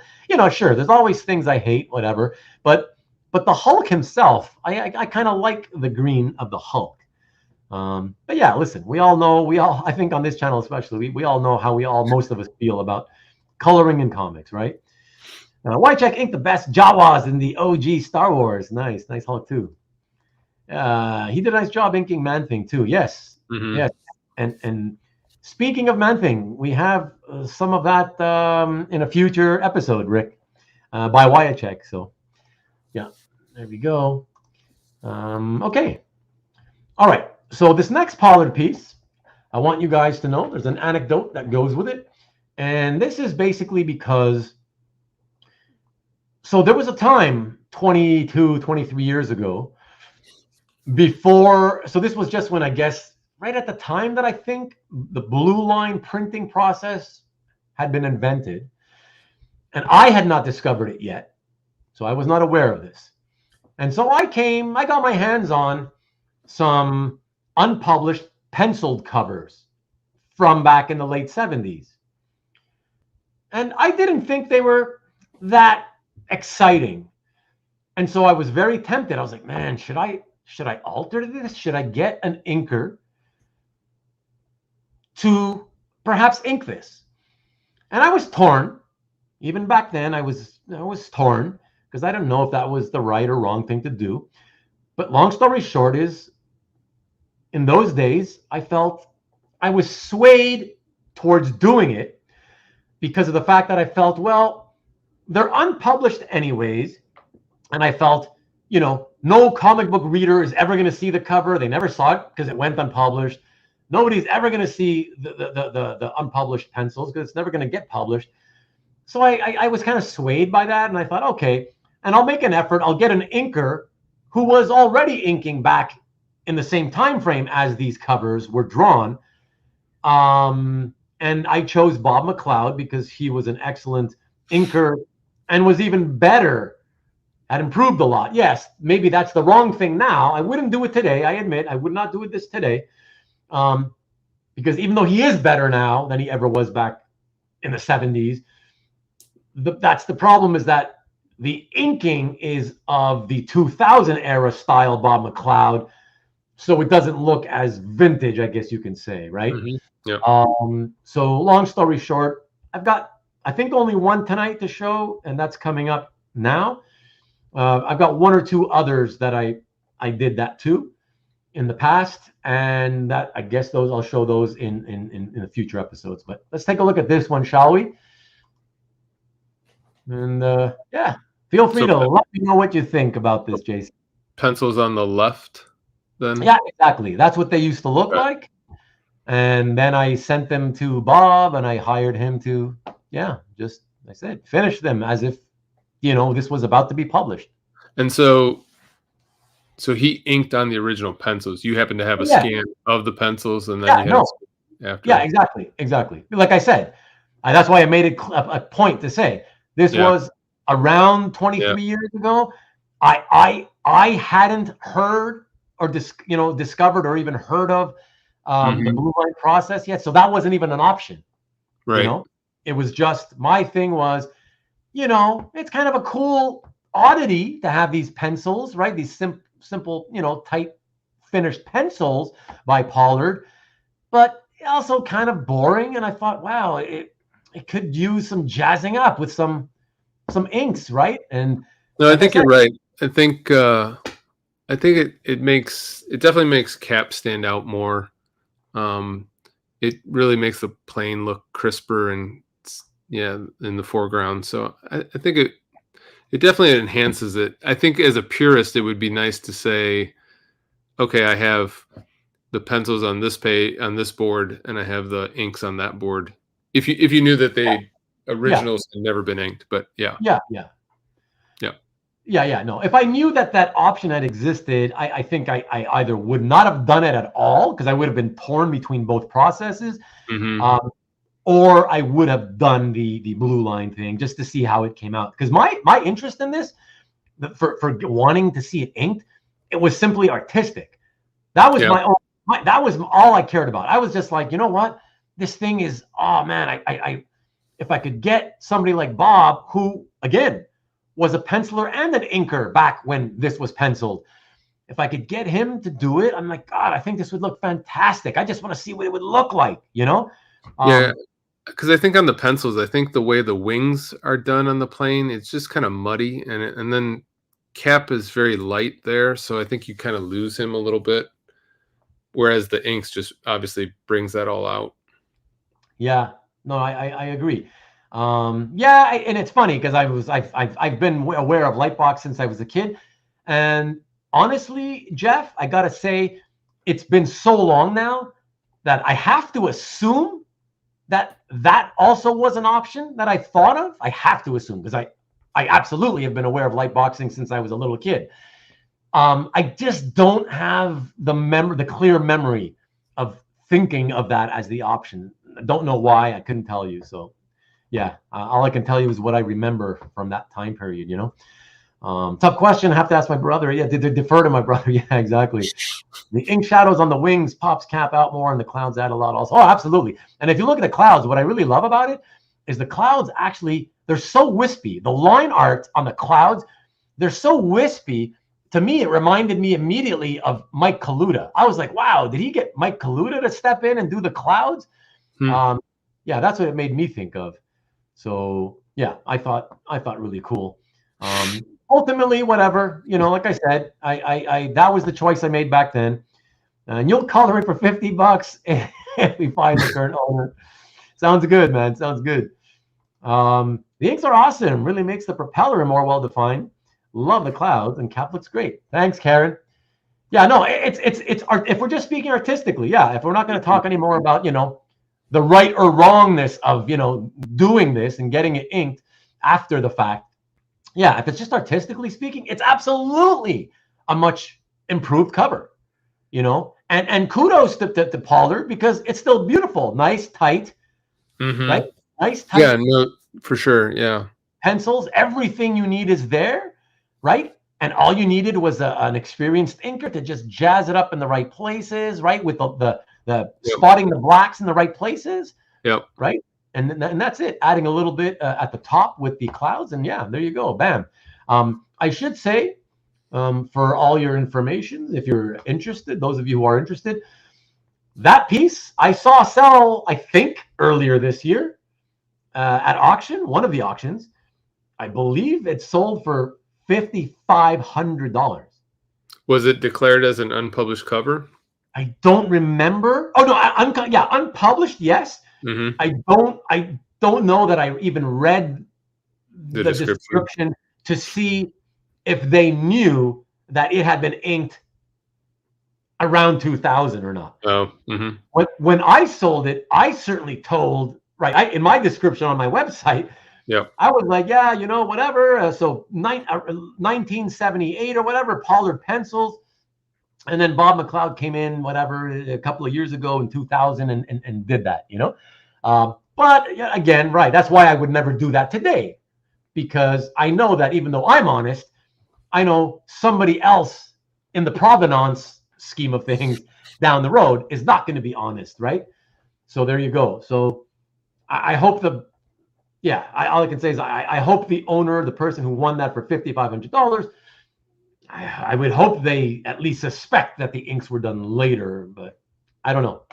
Don't know what to say. When you had McLeod do that, did he sign the piece and date it like 2000 or whatever?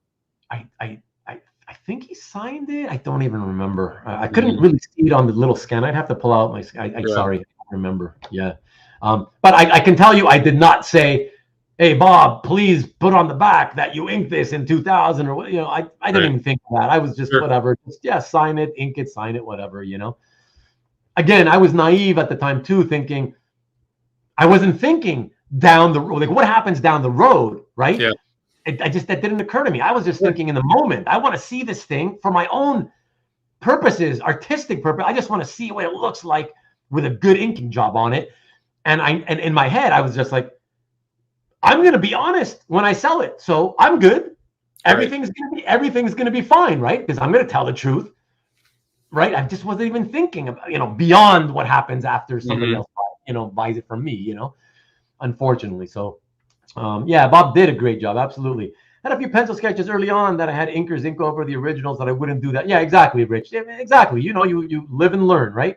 Now I print a blue line and have it inked so that I would have two pieces. Absolutely. Likewise. Like I said, this was 23 years ago. Times were different, Mm-hmm. But even then I was torn. Like I said, I was still torn as to whether it's the right thing to do, unused Marvel stocks at CJ. So there you go. Okay, everybody, let us move on again because we are way behind.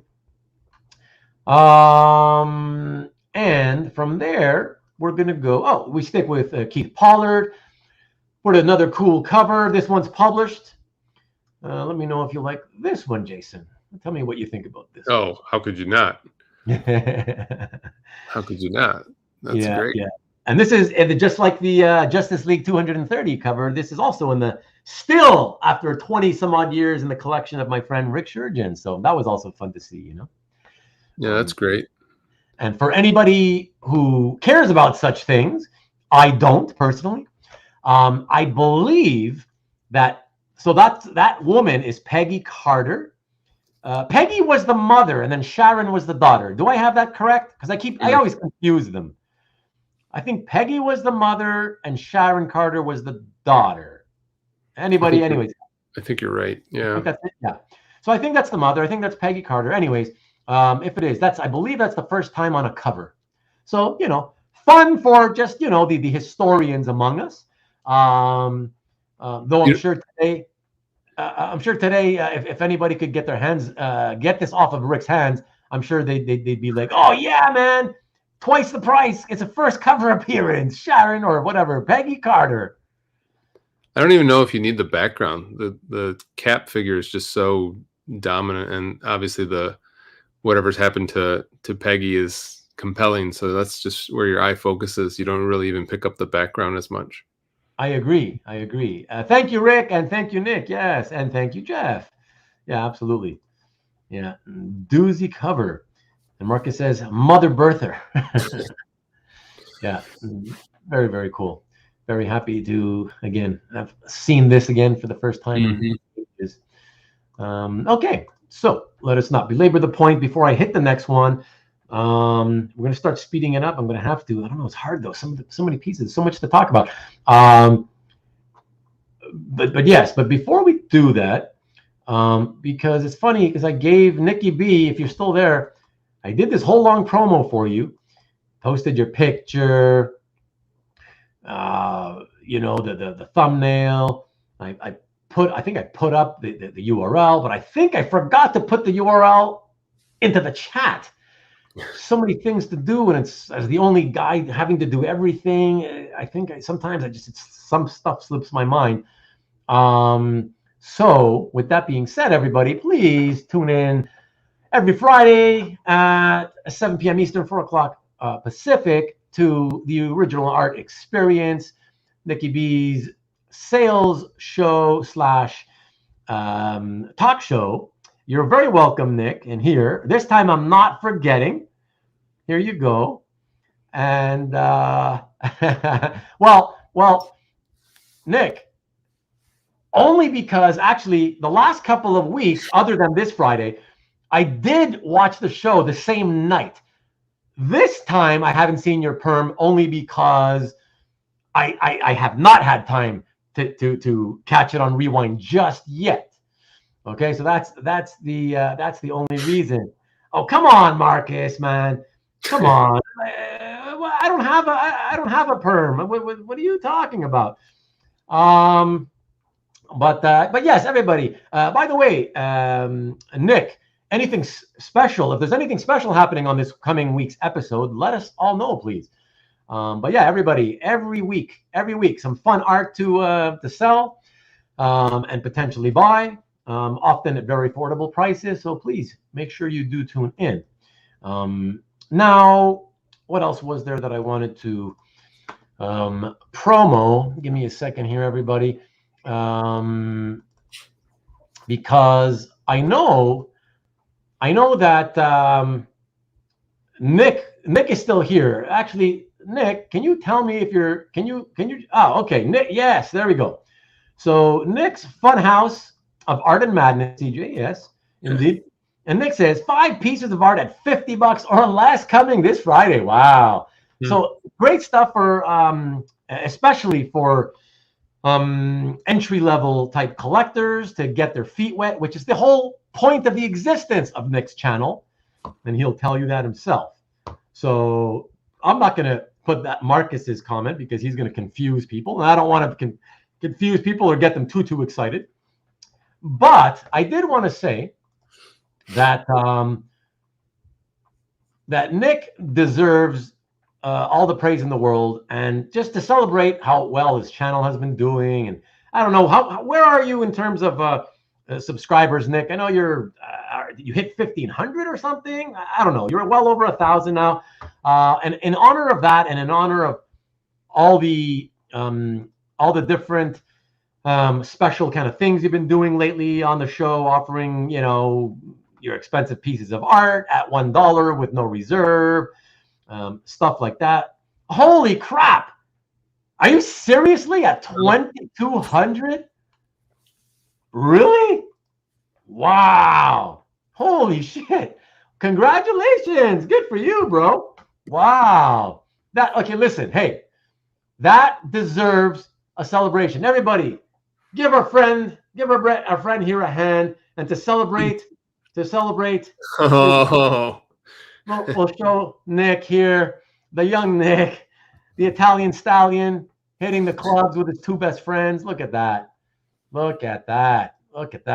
Although I have to say, you're very welcome, Nick, but I have to say, that doesn't look like a perm to me. To me, that's basic Duran sort of, mid-80s fluffy hair. That's not a perm. A perm is like when you get somebody to curl it. I mean, it's dark, so you don't see the individual hairs other than the few in the front, but it doesn't look like you curled it. Isn't perming only when you curl it? That's what I'm saying. That's what I'm saying. Perm and red pants. Woo! Exactly. There you go. But you know what? It doesn't actually look bad. I was expecting I was expecting terrible. Like when I actually permed my hair on the bad advice of my hairdresser, I mean, it was curled. I mean, it got curled ridiculously. That's embarrassing. This is standard sort of, hair blow dried poofiness or whatever. it looks good to me for the 80s. That's not bad 80s stuff, man. What am I doing wrong? What do you mean? What are you referring to, Caesar? Damn you! You see, that's what's my man Marcus, man. It's in the middle. Hey, Nick, you shouldn't complain, because on a couple of occasions you were sending me shit in the middle of the show for me to promo. Okay, emailing me shit to promo right there live as I'm doing the show when I've got nobody to help me. So there you go. So now Marcus helped me out and sent me this just a few minutes ago. And so it's excellent, and I'm very, very happy we could do this. But like I said, be happy, because it doesn't look bad. I'm telling you, it looks okay. It actually looks good for mid 80s era. If that's mid or late 80s, whatever it is, I'm thinking it's okay. And looks like Downey Jr. in Weird Science. True, not a Luke and Laura perm. Yeah, that's not. Yeah, he should have ramen noodle perm. Yeah, I mean, honestly, I don't know. Did they really call that a perm, Nick, when you went to the hairdresser? Can anybody vouch that that's a perm? That's not a perm. To me, anybody I've ever known who said, I got a perm, especially women, it was all curly hair. Yeah. Right? Exactly, Jason. Thank you. Yeah. Exactly. So that's not a perm. I don't know what you asked for, what you did, or what they told you they gave you at the salon, Nick. That's not a perm. It's typically just poofy, blow-dried hair. You look good there, so that's not embarrassing at all. That picture needs the collar up. Oh, yeah, and the gold Gino chains. That's what we used to call them where I live. We used to call them the Guido chains. Yeah, the gold Guido chains. I guess that's racist these days. Sorry, man. But you're welcome. They did tell you that was a perm? And look, a woman is telling us, confirming it's not a perm. Thank you, Karen. But I knew it wasn't. That's crazy. I had a perm. That was not a perm. And it looks, like I said, I'm not even joking. For the 80s, that's a pretty good haircut. You were like one of the better looking hairstyles. That's not bad in any way for that time period. I think Rick's got it right. That's Kajagoogoo hair. Rick. I love them. Too shy, hush, hush, why? I love that song. I actually listened to that. I watched that song and listened to the video on YouTube. Like I watched the video on YouTube like kind of regularly. Like I probably watched it in the last month. You know, what was that guy's name? Wasn't he like Limal or something like that? Limal, yeah. And I even watched some interview with him like from this past year. So yeah, good stuff. So I false advertising. That's right. You did. Yeah. Okay. All right. So back to the art, everybody. That was a good bit of fun for a few laughs. Exactly. Get your money back, Nick. You paid for a perm and they just give you a blown out coif, typical Italian style for that era. Okay. So yes, next piece in the show and tell everybody. Oh yeah. Oh my God. This is one like you guys always say. Oh, didn't you wish you could keep it? And by the way, Jason, I'm sorry. Before I show the piece, I never did answer you. You asked me, did you ever feel like, oh, okay, this is another cool piece in inventory, got to put out for sale? Right. Did you not want to keep it? Right? Yeah. So, and then I said something about Karen because in a previous episode, I don't know if it was on an episode or if Karen, maybe you can tell me, or if it was a private email between us. But she said to me, oh, like, didn't you want to keep it all? How could you sell that? Right? Right. Like, right. How could you sell that? And it's like, you don't get it. Like, it's business. Yeah. You can't. Believe me, it wasn't easy. Of course, I want to keep all of that stuff. All of it. Right? But you can't survive. Like, I had no other source of income. Right? Right. I decided to make a go of it. So that was it. It was live or die on the artwork. And so it's like, if I decide, oh yeah, this piece is too cool, I got to keep this for me. No I would soon have been living out of a cardboard box down by the river, or in a van down by the river. I don't think I would have had money for a van. I would have been in a cardboard box down by the river. But you would have had the best art on the cardboard box walls. But I would have had the best art decorating the inside of my cardboard box. Exactly. Except when it rained, it would all be destroyed, and then there you might say bye-bye to the art too. I'd have no home, no family, because they'd obviously divorce me. And that's it. I'd be literally living under the bridge down by the river with a soaking wet cardboard box to cover me up when it got cold and rainy. I mean, yeah. So that's why, to those of you who keep asking, I couldn't. It's not that I didn't want to. I couldn't keep the inventory for my collection. Okay? There you go. Stop asking me. Of course I wanted to. Okay. So, let me catch up here.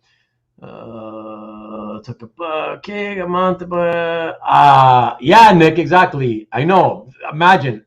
You thought it took. I don't see curls though. That's the thing. What it was there to get rid of? It was just normal floofiness. It took me a month or two to get rid of my curls. My curls were like tight spirals. Like, what the hell? Anyways, like the dealers. I don't get that one, CJ. Sorry, man. Explain yourself, please. West, it's been a while. Well, it hasn't been a while. It's been a while since you hung out for a while. So I love to see you, man. Thank you for dropping in. Most dealers cannot be collectors and vice versa. Well, again, for me, the difference was being that I decided to do it before I really even had an inventory. Like I had mentioned in a previous show, when I opened my website, I was wheeling and dealing on eBay at first. But when I first opened my website, I only opened it with, I think, less than 20 pieces of inventory, and I had to kind of work from there. And in a future episode, I think maybe it might be next week's episode, I'm not sure, or the one after, there's going to be a little anecdote that goes with some of the art of a Silver Age complete story that I'll be showing. Oh, cool. Yeah. And it involves inventory and building inventory, whatever. So, but that's the thing. So that's why for me, West, I definitely could not be both. I still was. It's just that, and believe me, I still spent way too much of my business money on my collection. Okay. Another mistake I made, which I've said many times, that helped me to make way less money than I should have been making. Okay, so whatever. But that's it. But you know how it is. It's tough. Yeah. But it is what it is. What are you going to do? Okay, so you would have lost the ability to accept wire payments. I don't know what you mean. Hey, Larry, good to see you. You need to suffer for the art down by the river. Thank you. Drug dealers can't do their product. That's right. Yeah, that's right. What's the old saying about that? Something about rhymes with something. Stash. Don't get. It's not coming to me. I don't know. Something of your own supply. Not rely, but don't get high on your own supply. Oh, there you go. There you go. Yeah. Reminder of what? Or like button, I think. Oh, for the thumbs up. If that's what you're doing. Thank you, Marcus. Hey, man, I don't know why you feel the need to do that today all of a sudden, but thank you. Yeah, and reminder, everybody, don't get high on your own supply. Okay, now everybody else is doing the same thing. Okay, let's go to the next one, everybody. So this next piece, yeah, of course I would have loved to have kept this forever. Keith Pollard, and believe me, this is Spider-Man, but believe me, I am all about the art. So for me, I love Spidey, but I love the buildings even more, and the perspective and the buildings even more than the Spidey. But it makes the whole thing just fantastic. Check this out. Oh yeah, that's great. Yeah, the perspective is incredible. Yeah, and then coming right at you. Oh my gosh. That's that building in the back behind them that gets covered up by all the title stat and everything. Oh, right. It's all lost. Fantabulous. Those unbelievably thin parallel lines that he used to fill in his own shadow against the building. Mm-hmm. Right? All the diagonal parallel lines instead of filling it in solidly. Solid, yeah. Oh my God, that is just so beautiful. I mean, oh God, man. Don't get low on your own blow. Yes. Now that is one you should have kept. Karen, stop trying to make me feel guilty.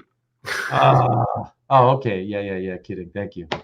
Yeah, that is a good choice of the heavy dark where his foot's falling, but then you would know that the light would kind of be not quite as dark for his cast shadow. Yeah, that's a great choice. Yeah. There we go. That is absolutely spectacular. Some would even say awesome. Wow. Yes, ma'am. Yes, ma'am. It is. No, I love it. I love it. I loved it. So believe me, it was very difficult, very difficult to constantly have to sell stuff that, well, it wasn't just in the selling. Remember, it was in the buying, because when I was buying or trading, I was doing it knowing that I could not keep this for myself. You know what I mean? Right. I was doing it knowing that my heart was going to break eventually when I had to finally sell it, but I assuaged those fears by telling myself and reminding myself that, hey, at least by doing this, I still get to own, even though it's temporary, but for a certain amount of time, I'll get to own so much more art than I would otherwise ever get to own, right? That most people would never get the chance, right? And so the way I like to put it is like, 'tis better to have bought and sold than to never have bought at all. With apologies to Alfred Lord Tennyson. But it's true. That's how I always felt, a lot of collectors that I've spoken to over the years don't feel that way, right? Marcus probably doesn't feel that way because he's like one of those guys who everything he buys, he keeps, right? And that's cool. That's cool. I'm glad you can be that disciplined, right? Anybody who's that disciplined, Karen, same thing. A lot of you. But for me, I had no choice. And I really did love the fact that for 26 years, I have owned thousands and thousands and thousands of pieces that even though I don't own them anymore, I'm so thrilled and happy that I did own them for whatever amount of time I had a chance to, Yeah. I got to study them and hold them in my hands and look at them and until they finally sold, but at the same time, I loved making people happy.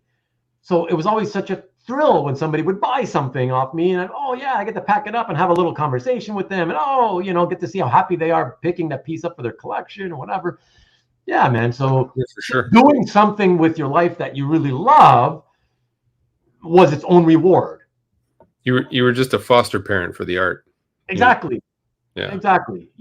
So yeah, man. I loved it. So no regrets. I mean, I just loved doing that. So keep it up, Karen. Not sure for what. Flip. I'm selling, not flipping. It's a shame that the trade dress covers up. Yeah, well, no, exactly. I mean, that's how it goes because you got to sell the comic, right? But for us collectors, it's not a shame because it's wonderful when you discover a cover like this, right, in its original form, and you see it and you're like, holy shit. Because I remember my reaction. I was like, I recognized it right away when I saw Spidey. I'm like, oh, I even remember the exact issue number. I was like, something about this looks different though. Yeah. Why does it look different? Something's unfamiliar to me. And of course, then I looked up the comic and I'm like, oh, of course.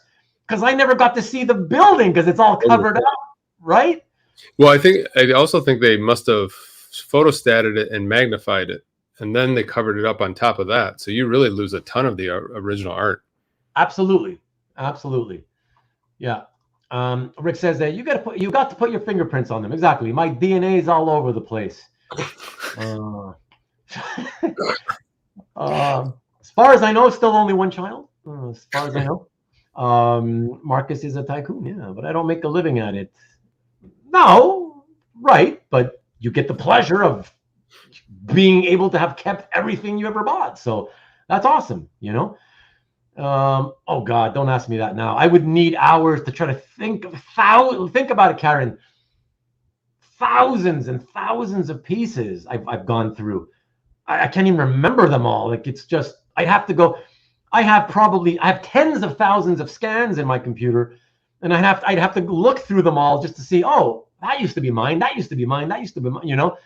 I'm still taken by that Pérez cover that you have from the Malibu comic. Really? That's stunning. I would love to own that. Cool. I love that. See, I love to hear that, given that it's not Marvel and DC, you know? Yeah, right.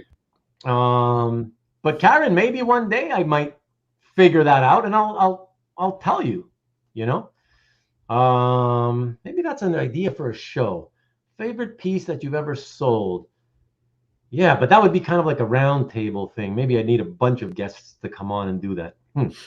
But anyways, yeah, no, I'll have to think about that. Way too many pieces to kind of think about that now.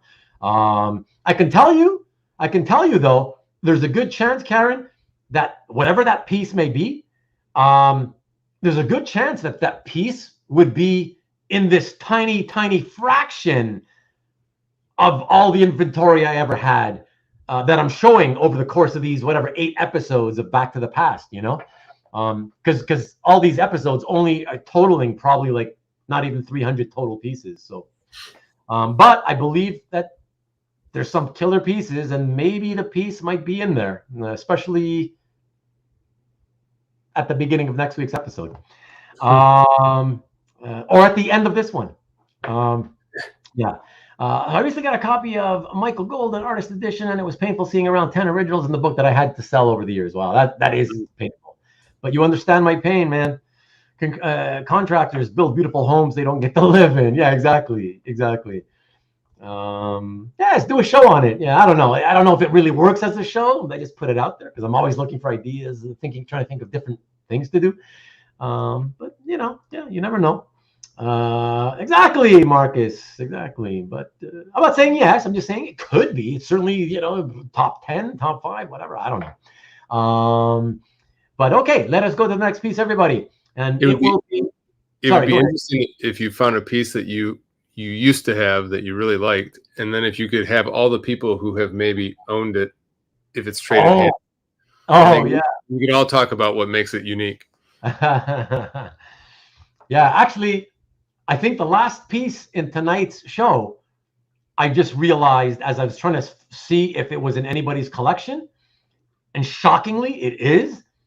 Not only did I find that out, and I was thinking it was still in the collection of the guy I sold it to, but I found out that it had actually switched hands. At least it has had, I think, 3 owners since I sold it, you know? Yeah. So interesting. So I've been like, oh, man, that'd be fun to have all those people come on and talk about it, you know? Yeah, but most of those people, they're probably not even in the hobby anymore. I don't know. But okay, next piece, everybody. And it's the final Pollard piece of the evening. Yeah, let me know what you think of this one, Jason. Or is that the Annie Men? Is that who's the center character? I don't remember. His name is Bloodhawk. Huh. I remember him by his look, but I don't remember. I believe like he was a part of a group of weird creature things. I love the composition. I think having, you know, the Bloodhawk coming straight at you and the perspective back to the background is great. I think the Thor is really well done. Was Pollard doing Thor at this time too? Because I think he did Thor. It might be close to the time. If it wasn't, I would think so, because just by the cover price, I feel like he might have been already doing it, you know? Yeah. No, I think this is a great piece. The composition is just great for a cover. Yeah, it draws you in. It gives you energy. It gives you excitement. It's cool. Yeah, I love it. And a Falcon cover. Yeah, for some people, I guess. Wes says, loves Avengers covers. I wish I had more. Yeah, man. I mean, especially vintage ones from this era are kind of like harder to come by. Yeah, and really interesting because I always liked, I've made no bones about it, that the fact that I love the Filipino school of inking. Yeah. Mm-hmm. And so I love Nebres. But sometimes, like and I've mentioned also that certain artists like Keith Pollard, Ed Hannigan, among others, are people who I referred to as generic styled guys. They didn't have really a style that popped out at you. And so on guys like Pollard, I liked heavy-handed inkers, right, to jazz them up. And the reason I bring this up is because I have to show you all something. And yes, Karen, I knew that you would love Thor in the corner with the hammer in motion. Who doesn't love that spinning hammer? That's always awesome, though, right? And Bloodhawk only appeared in this issue? Interesting. Okay, thanks, Rich. Okay, maybe we're thinking of another similar-looking character or something, you know? But yeah, I got something else to show everybody that nobody, and this is what I love about original art, is that no comic book fan has ever seen this, and no comic book Avengers fan, even all the, who knows, 250,000 people who bought copies of this comic back when it came out, or anybody reading it as a reprint, nobody has ever gotten to see what I'm about to show you, including even us comic book art collectors and fans.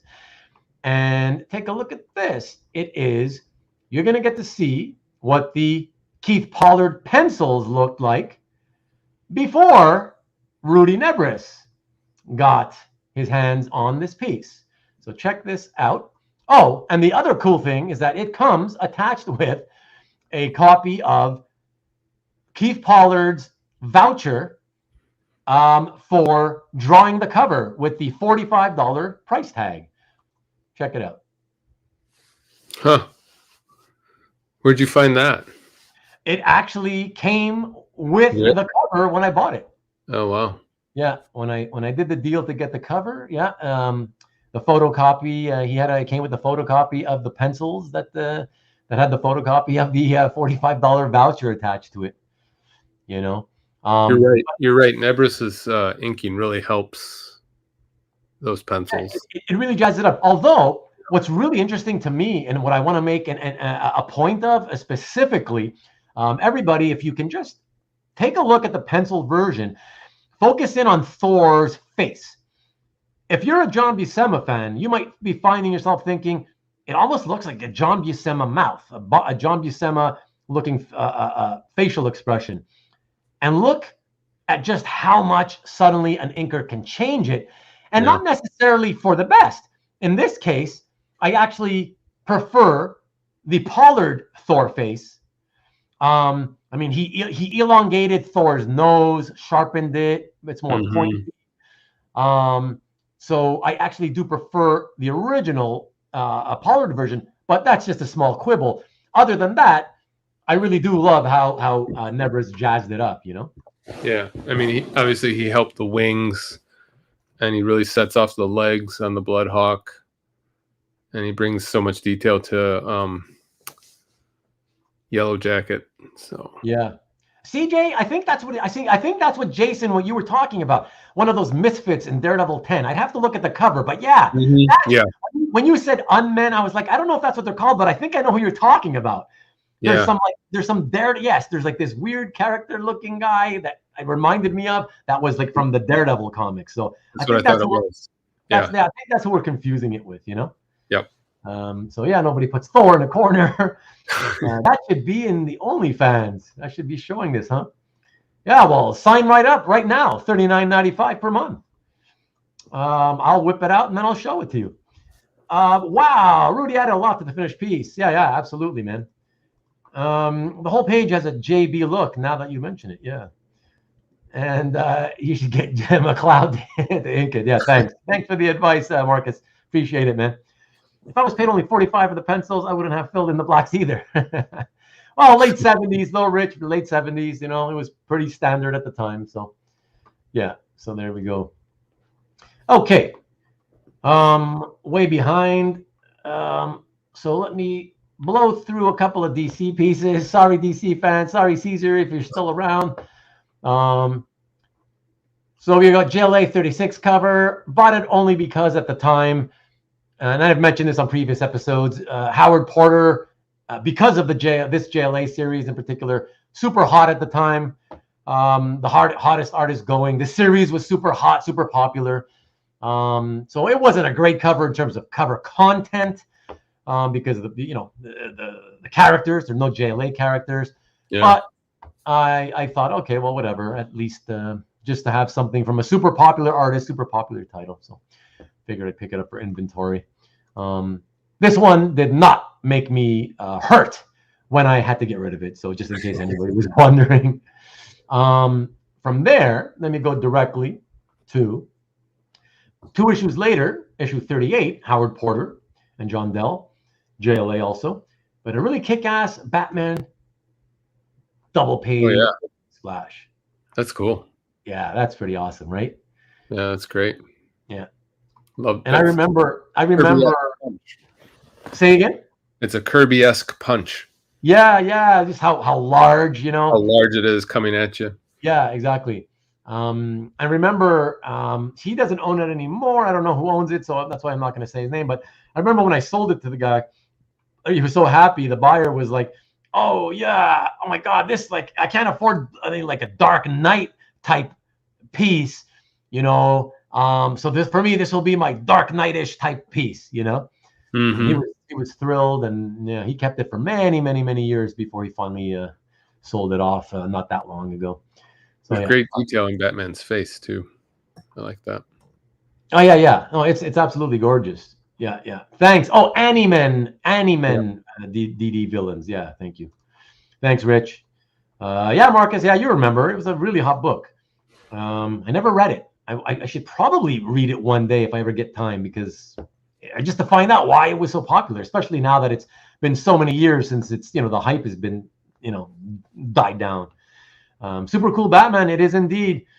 The Fist of Fury. Sure, absolutely. But Ruben, it has no bat symbol. Marcus, exactly. See, Marcus knows about how collectors were back in the day.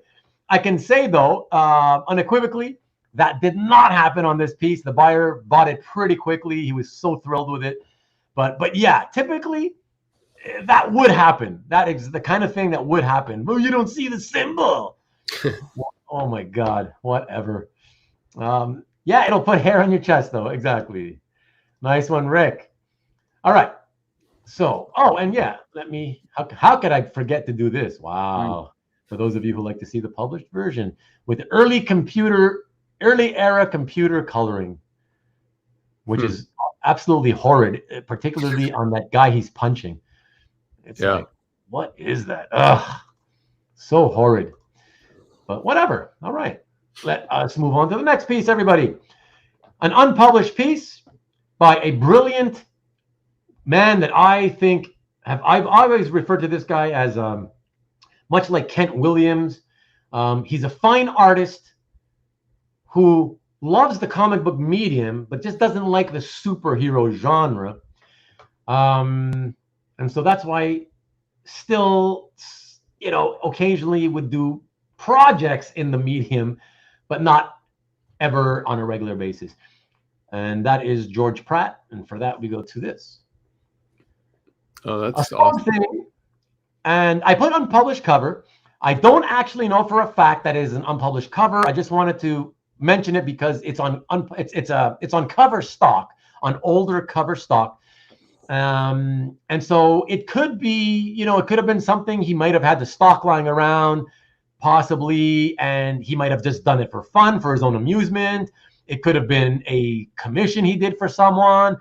It could have been a cover tryout he did to try to get work with DC. Who knows? I have no idea what the origins of this piece were, but I know from the day that I found it, I loved it because it reminded me of the Bernie Wrightson Swamp Thing cover, you know? Yeah, the spotting of the blacks and just the pose and coming out of the swamp. That's got it all. Yeah. And I just really loved how inky it is. It looks almost like he's coming out of the tar, So really, really super organic on the inks there. So like, man, that's really, really cool. So Yeah, any Swamp Thing collector would be happy with that. Yeah, yeah, exactly. Wes wants you to know that he loves your Galactus statue in the background. Thanks, Wes. Yes, the Black Lagoon, Rick, exactly. Thanks, Karen. Yes, very lovely. But Marcus, guess what people were saying before I sold this? Guess what people were saying in the few months that it took me to sell this piece? Come on, you know what they're gonna say for not wanting to buy it. Jason, I'll let you have a shot at it. What was everybody saying? It's the back of Swamp Thing. It's not his. Thank you, my friend. You are now understanding what it was like to be a collector back in those days. Thank you very much. Yes. I think the fact that he's not facing you gives it more. I don't know what the word is I'm looking for. It just gives it more drama, I guess. Yeah. No. I mean, exactly, and that's why oftentimes when they would publish stuff like this, like on the Swamp Thing 1 cover, that's why they did. They like to avoid them, but when they do put them, often they put them because they figure it's still really dramatic. Yeah. It's still really dramatic. So it works. So yes, why not? With his face in shadow, you don't know, is he coming out of there angry? Is he coming out of there happy as a clam? You just don't know. So it gives more drama. Yes, correct. Exactly. But yes, exactly, Marcus. There you go. Baruman, it's his back. Exactly. That's what I got. Yeah, not enough sun. No, but shockingly enough, it looks like they were razed to the ground by a forest fire. And nobody that I can remember complained about the not enough swamp trees. It was all about, but it's his back. Yeah. So, yeah. And you don't even get the hunches. Yeah. West, is that Spider-Man swinging on the top of Swamp Thing? What?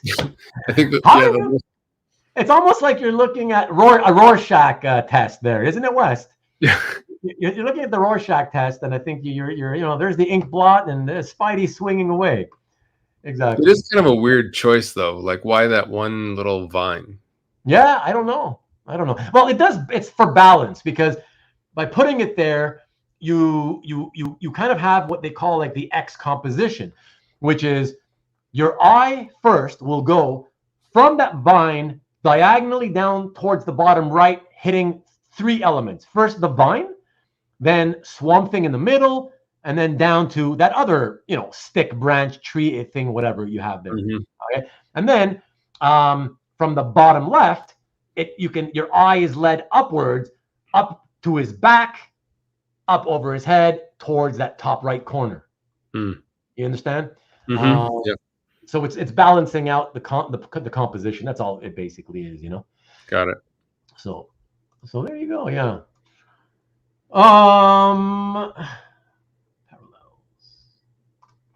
You're seeing Woody Woodpecker. I guess we all can see what we're going to see. Mike says, I thought the upper left was where he just quit working on the piece. It could be. That's the thing. We don't know what the piece was done for, what reason, whatever. So whatever. It is what it is, right? Yeah. So there you go. Okay.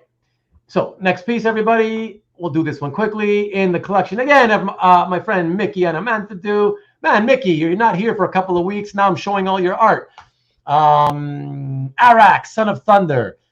This is a Falcon, if you ever saw one, for Arak fans. If you're a fan of the character or of Ron Randall, then yeah, this is number 26, cover 26. How is this not like the cover to the relaunch of Arak, Son of Thunder, number 1? That's the prototypical cover. Yeah, totally. Number 1 issue, right? Yeah. So yeah, sold this to Mickey way back in the day, and Mickey, cool, still has it. So I thought that was nice to see, and yeah, a lot of fun. And I was always a Randall fan, student of the Joe Kubert School, and so he's got great artistic academic background. So very nice stuff for me. Before I quickly jump to the next one, Rick says, love Randall. Yeah, very much underrated, absolutely. And is the sun related to the god? The Son of Thunder? Well, you'd have to, Marvel or DC would have to buy the other, and then we'd find out. Right? I guess then we'd find out. That's funny. Okay, next on the docket, we go to an independent. Not the greatest cover. I bought this because I was and still am a huge Omaha the Cat Dancer fan. And even though it's just a little cameo appearance, I figured I'd buy it. Initially for my collection. And then the more I had it, I looked at it, and the more that I realized, you can barely see Omaha, even though she's kind of like in the center, being carried by Roachmill, the guy from Roachmill. I don't know I can't remember if his name was Roachmill, but that was a fun series when Tom McWeeny was doing the inking. I was like, you just don't see enough of her. So in the end, I figured I'd put it up for sale and sold it to a collector in Oz who only collects Omaha the Cat Dancer art. Usually only sketches, but he made an exception and bought this piece. So there you go. That's why I bought it and then sold it. No, Muties. Oh, I like that one. Omaha. Yeah. Exactly. This is early 90s? This is 1991. Mm-hmm. Yeah. It's got that vibe. Yeah. And it was cool that the Turtles were on it as well. I thought that was kind of a nice selling point. But for me, I had already been, over the whole Turtles hype. I was on it in like 84, 85, 86, but kind of like it kind of ran its course with me after that. So that's why it even with the Turtles, I didn't really care to part with it, that I was parting with it. Not another annual cover. Exactly. So yeah, there you go. That was fun. Okay. So not going to do too long on this. Check this out. Oh, wow. Yeah. That's pretty killer. Yeah. It's killer. To this day, I don't know who Matt Roach is. I know nothing about him. I sold this to Nathan Evans and he still has it. So that's really cool. I just saw the rendering. The ink rendering on this was so fabulous. This is kind of like your Wrights and Frazetta styled stuff in the modern era, right? I'm just like, wow, like this dude needs to get this guy a regular cover assignment because I'm sure this guy probably couldn't tell a story worth a damn. From the neck up, he's incredible. Oh yeah. Just the drawing is gorgeous, and the rendering is just out of this world, So I had a chance to pick it up. I was just like, I want to offer this. It just because it's like so beautiful. It's so cool, For sure. Like, and that was rare for me.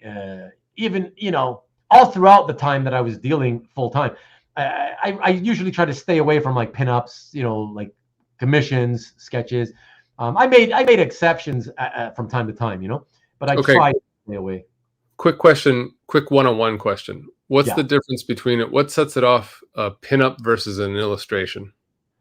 Well, typically, I mean, it's just that when you say pinup, typically you think it's a published pinup, because historically in comics, there were comic books. Okay. Yep. Right? Like even going back to the 1950s Archies, where they'd have a few stories and then, here's a bonus Archie pinup of Betty and Veronica. Yep, gotcha. You understand? That it had nothing to do with the story, but it's just a pinup of the character, right? So because of that and the history of that going back so many decades, it just makes more sense to avoid saying pinup when it's unpublished. Gotcha. Because pinup kind of will indicate this to a lot of people. It'll make them think, so you mean it's published somewhere? Right. Like Marvel Fanfare, at the back of Marvel Fanfare, maybe, that kind of thing. So, gotcha. So that's why. Okay, excellent. So from there, we go to, we're actually near the end. Wow. Okay. Well, not so near the end. Everybody, by the way, I didn't ask you again. Sorry, Jason. So sorry. We're probably just about to hit your limit, right? I'm okay. I don't have to get up early tomorrow, so I'm good. Really? Okay. Yeah, I'm good. I'll still try to keep it moving. It's gonna be hard though because we're hitting Romita now. But here's Romita. Let's do this. Okay, first piece, everybody. Really cool, fun art. Not typical Romita that you're used to, but fun because of what it was used for. Check this out. Oh, that's sweet. So this was done for Spider-Man X-Men Arcade's Revenge for the Super Nintendo. It was the box art or the and the cartridge art. Yeah, and this is from 1992. So for any video game junkies who might remember this, what I found interesting is that it's 1992. It's in the thick of the explosion of McFarlane taking over the Spider-Man mythology, artistically speaking, and turning it upside down by moving away from the John Romita model and sort of reinventing it himself. And because it's only a few years old at that point, even Romita is being told in 1992, try to make it a little bit more like, on Marvel with today's Spider-Man. He's got the much tighter webbing pattern, right? The much larger eyes that he ever would have drawn, right? And a bit more of the kind of McFarlane-esque type pose, with the leg thrown extremely impossibly in front of him, and of course the McFarlane webbing. No more of the Romita webbing. For those of you who need a reminder, I of course did all the hard work and can show you this. And this is what the box looked like. This was the box for the cartridge. And for those of you who may not remember this, and maybe you played it at your friend's house and only remember the cartridge itself, there you go. Wow, you did your homework. Thank you. I did. I always do. This is why it takes me such an ungodly amount of time to do every damn show every week, because I'm very anal about these things. As much time as it takes me, I still want to do it as best to the best of my ability, and I can't help it. I got to do it, So very, very, very cool, I thought. That would be an awesome piece to own. Yeah. Because like you said, it's kind of a transition of history. Yeah, and especially for people who grew up on those early 90s video games, Rich. Good night, Rich. Thanks for dropping in, buddy. I appreciate it. Exactly. Tighter style. Exactly. And Romita didn't like that 90s style. Of course he didn't. Imagine a veteran like him also being told to do that, right? Like, ugh. It had to have been painful to have to force himself to do that, Cyclops still looks like a wimp. I knew there was going to be some love for Cyclops. LJN games suck. Do they really? Okay. I was not a gamer anymore by that point. I appreciate seeing the art on the cartridge. Okay. I'm glad to hear that. Thank you, Karen. And McFarlane overrated. Exactly. So says the biggest McFarlane hater of all time, Scott Wingo. Hey, Scott, what's up? Excellent. Okay, let's move to the next piece. And the next piece is, hold on. Okay, interesting. Unpublished, but check this out. It's worthy of commentary here. Check this out.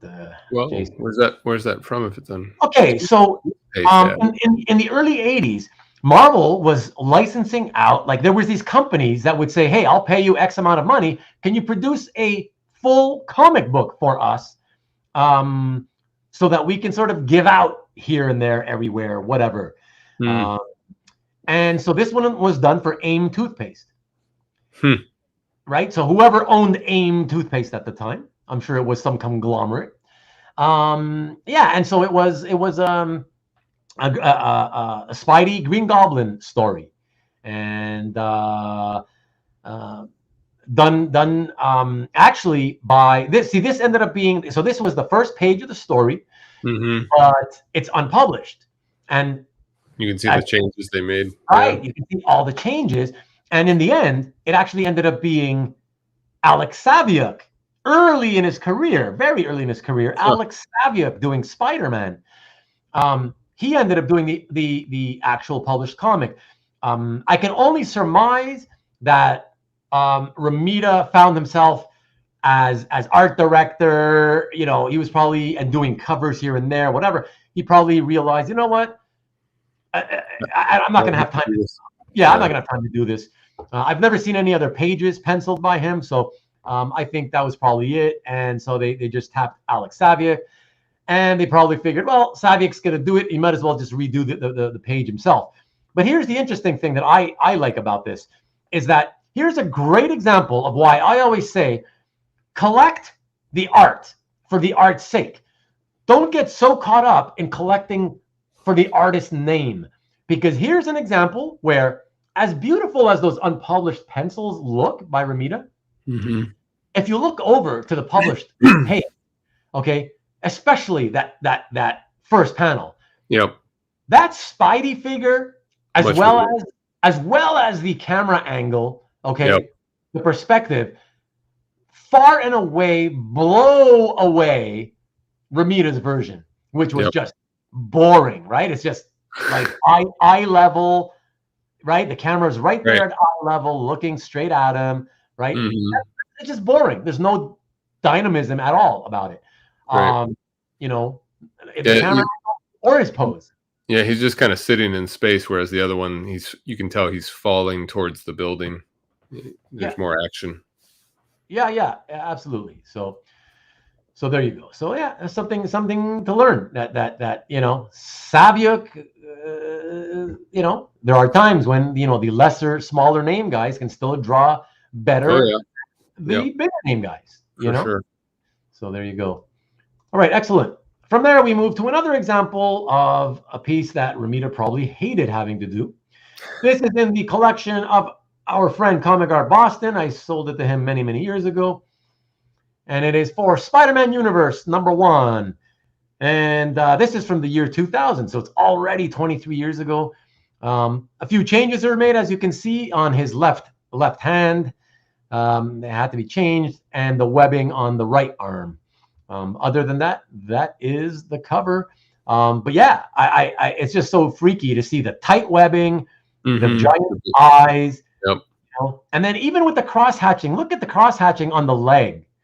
You know, on his left leg, on our right side. You know, the cross hatching he did there on his shins. It's like he did it like really, really tight so that it makes all that little pattern, all the little white things, right? The white negative space. Right. So it looks like, oh, detail. Look at all those little details, right? That, you know, that's what McLaughlin was doing, right? Putting little details. So yeah, he had to go against the grain and do things that, it's just he didn't really necessarily want to do, but it was an edict by the publisher because that's what everybody was wanting at the time, you know. So, so it's fun.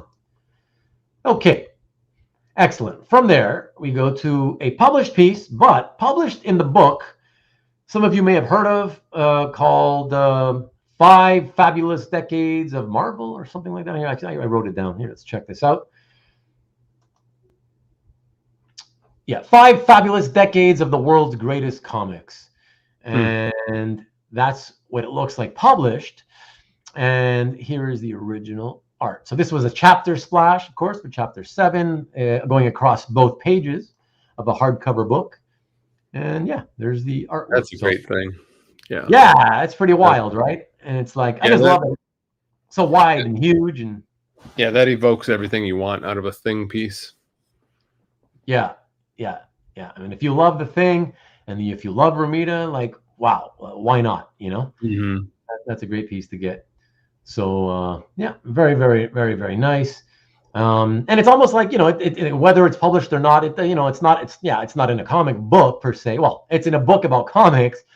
But even though it's not a comic book published piece, it doesn't matter, right? Because it's almost like it's just a great penciled and inked specialty piece. Yep. You know?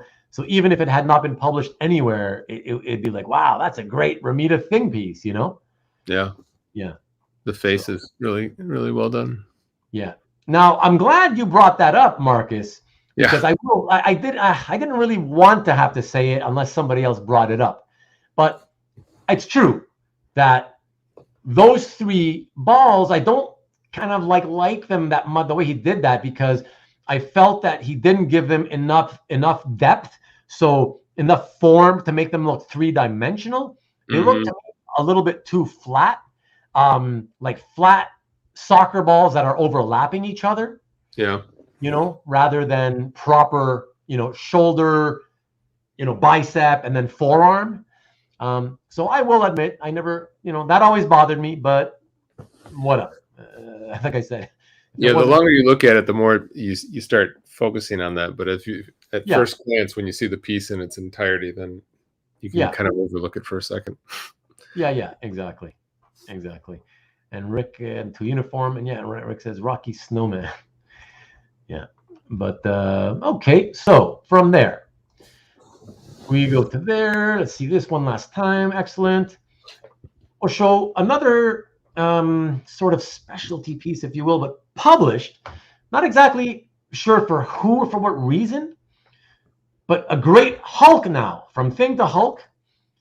With, to me, this is some of the most, I'm talking about of all time, including published or non-published work.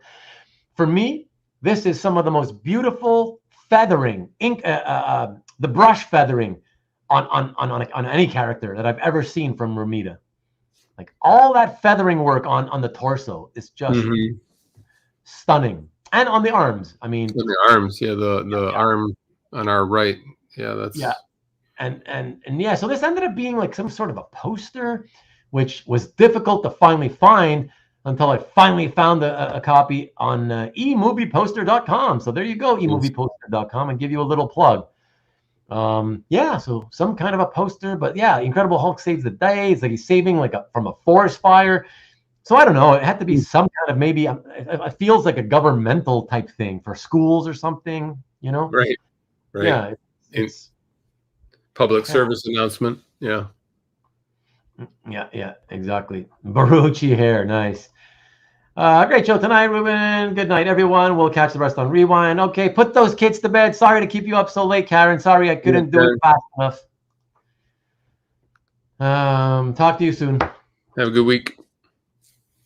And so and FYI, Karen, you're only missing, if you're still there listening, you're only missing 3 pieces. There's only 3 pieces left, so you're not going to have much to check out on Rewind. And okay, so let me see. Okay, good night. And then only Hulk can prevent forest fires. That's right. Yeah, and with one awesome forward clap of the hands in front of him. Great. Remember? That's how he used to put out. Sure. He literally did put out. There's comics. There's Hulk comics where he literally did put out fires by slamming his hands together in front of him. So one mighty clap of his hands, and there you go. So cheers. Hey Jeff, glad to see you still with us. All right. So one last look at the original, of course, because the feathering's so beautiful. Let me go to one last sort of licensing type piece, and this is for the Mighty Marvel calendar from the image for the July month of July for 1975, and done on vellum, and as Romita often was wont to do back in those days. And the Captain America figure, wanted to mention that ultimately it ended up being used on many other licensing products. Yeah. Was that the corner box art for Captain America at some time? Gosh. Like his pose there. I think that's good question. It might have been one of the uses as well. I can't say for a fact. I mean, it's such a classic Cap pose, but. And here's what it looked like, the calendar. Back to the original. What's that, Jason? Go back to the original. Those colors are so. You don't love these awesome colors. They're like the rosy cheeks that they gave Cap. Yeah, exactly. Yeah. Look at him. He's blushing. Like, what are you doing? Right. But so that was great. I actually remember. I clearly remember selling this one to Glenn Brunswick, of all people. And I sold it to him back in probably 2008. And he actually, surprisingly, kept this for many, many, many years. And only in, I think, the last couple of years, I want to say, he finally parted with it. Yeah. What size was that? Was that just not that big? I remember it was odd because it was just done on a sheet of vellum. I want to say something like it could have been, I don't know, no bigger than 11 by 14, 12 by 14. It seems like a strange dimension. Yeah, and perhaps even a little bit smaller, And by the way, I had to, in order to fit it in nicely for the slide, I did crop it a bit. So there's more paper, there's more vellum to this, which is not very nicely cut. But the only artwork missing that you're not seeing right now is just a tiny, tiny bit of Cap's foot at the bottom there. After that, there's it's just vellum, more vellum. So, I like the way, I like the way Cap's chest is inked there, the top half of him. Yeah, I thought it was a great piece. I always liked it. It's a great classic, patriotic Cap piece, and it's cool that it has his then partner, right, Falcon. Kind of fun as well, who adds to the composition of both of them, especially crossing with behind the leg, crossing each other that way. I like that. So that's a lot of fun. Okay. 2 more to go, everybody, and we are done. And I thank you all again for those of you who still stuck around for the usual 3-hour extravaganza. And for this, I'm sure there's not going to be too many fans of this one because it's not superheroes, but it's a published cover. And I am a fan of the genre. So I enjoyed having this while I had it. And it's the cover to Mighty Marvel Western number 30, featuring the Rawhide Kid, Matt Slade, and the Two Gun Kid. And this is currently owned by Douglas Taylor, who I don't really remember, but he's had it in his gallery since 2007, and that's when I remember selling it. So I'm going to go out on a limb and say that he was the first-time customer for me at the time, and one and only time customer, and that's probably why I don't remember him. But it was pretty cool to still see this in his gallery. Yeah, go ahead. Well, I was just going to say, this is probably an example of, unless you're a Western fan, but if you're just looking for Romita art, but you can't afford Spider-Man art, this would be a great cover because it's got so much going on and so much detail. Oh, yeah. Absolutely. Yeah, exactly. I mean, it was always like that. That's what you did when, that's what, and to this day, that's what people continue to still do in the hobby, right? When you can't afford this title by the artist, okay, you move to the next lower rung one, right? And then if you can't afford that one, okay, the next lower rung down, yeah, that's the kind of thing that most people did. Luke and Butch the Bushwhackers. Gun blazing Western action. It is. I love it. Yeah. So really very nice. And I love the nice monochromatic tint because I'm a lover of the blue pencil and it's got the blue, tons of blue pencil underneath the inks. You can see it blue tinted. Yeah, I love that. People hate it. I love it. And Romita did it a lot. So no, it's a great. So there's so much action going on and so much figure work there. Yeah. As Western covers go as well, it's fun. I mean, the guy's coming out blasting everybody. Like, what else do you want in a Western cover? A shootout. So, okay, everybody, we've arrived to the last piece. Here we go. Let's show this. It's a John Romita piece, indeed. As I mentioned earlier, if you're ever going to ask me, was there a piece? Oh, why did you sell this? Wouldn't you want to keep this? How could you not keep this? Well, of course I would want to keep this, but couldn't afford to. So that would be this one. Oh, wow. Yeah. Wow. Yeah. So Amazing Spider-Man number 125, pencils and inks by Romita. Rumor has it that his assistant, Tony Mortellaro, did some inks on this. Don't know, and we'll never really truly know. So it doesn't matter to me. It's basically a John Romita cover. Yeah. Owned by my buddy Chris Kalaki, which was a surprise, which I had mentioned. This one I mentioned earlier in the show. It was a surprise because I thought that this was not on CAF, and I thought the original buyer still had it. And yeah, funny that I come to find out that Chris has this one. Plus, he was like, I think the third person to get it after I sold it to the guy that I sold. I do remember who I sold it to, and that person left the hobby probably the year after he bought it. Wow. Yeah, so that's it. And yeah, man, that's classic Spidey. Yeah. Spidey era, right? Super great era for Spidey. I mean, what was better than Spider-Man comics at Marvel in this time period? Stories were great. They were fun. The artwork was fantastic. Yeah, that covers great. It's got the action you want. It's got Spidey. It's got a recurring villain. Yeah, Man Wolf. Yeah, and a Romita Babe. Yeah, right. So that's always cool. Yeah. The baller. Yeah, Scott. Yeah, there you go. So yeah, so happy. It was fun to go through all my photocopies and see this. I was like, oh yeah, right. Holy shit, I'm glad I got a photocopy of this one. So yeah, appreciate it. Thank you, Dwayne. Appreciated you as always. Hey, Thank you for sticking around so long, man. Yeah, man. Be back next week, I hope. When we do the next episode of this, which, like I keep saying, I think tonight is. Let me see. 3. Yeah, this is our 5th one. So I believe next week is number 6.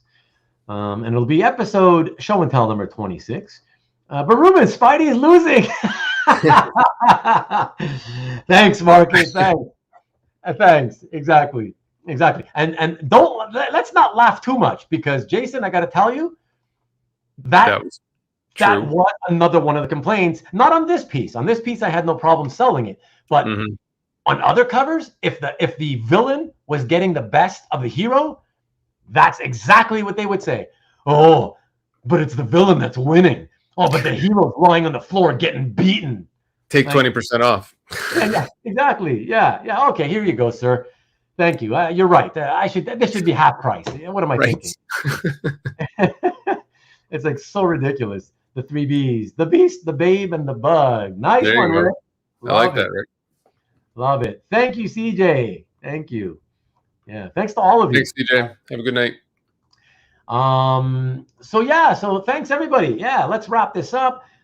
Jason, you give me a minute, will you, as usual? Sure. Yep. Appreciate it. So yeah, everybody, stick with us while I close us out with the thumbnail for next week's show. And don't forget to watch Nikki B's show this Friday. And don't forget to watch Karen's video whenever it drops this week. See, she does pre-recorded content, not live. So we never get advance warning. That's why it's important for her channel that you subscribe and hit the notification bell.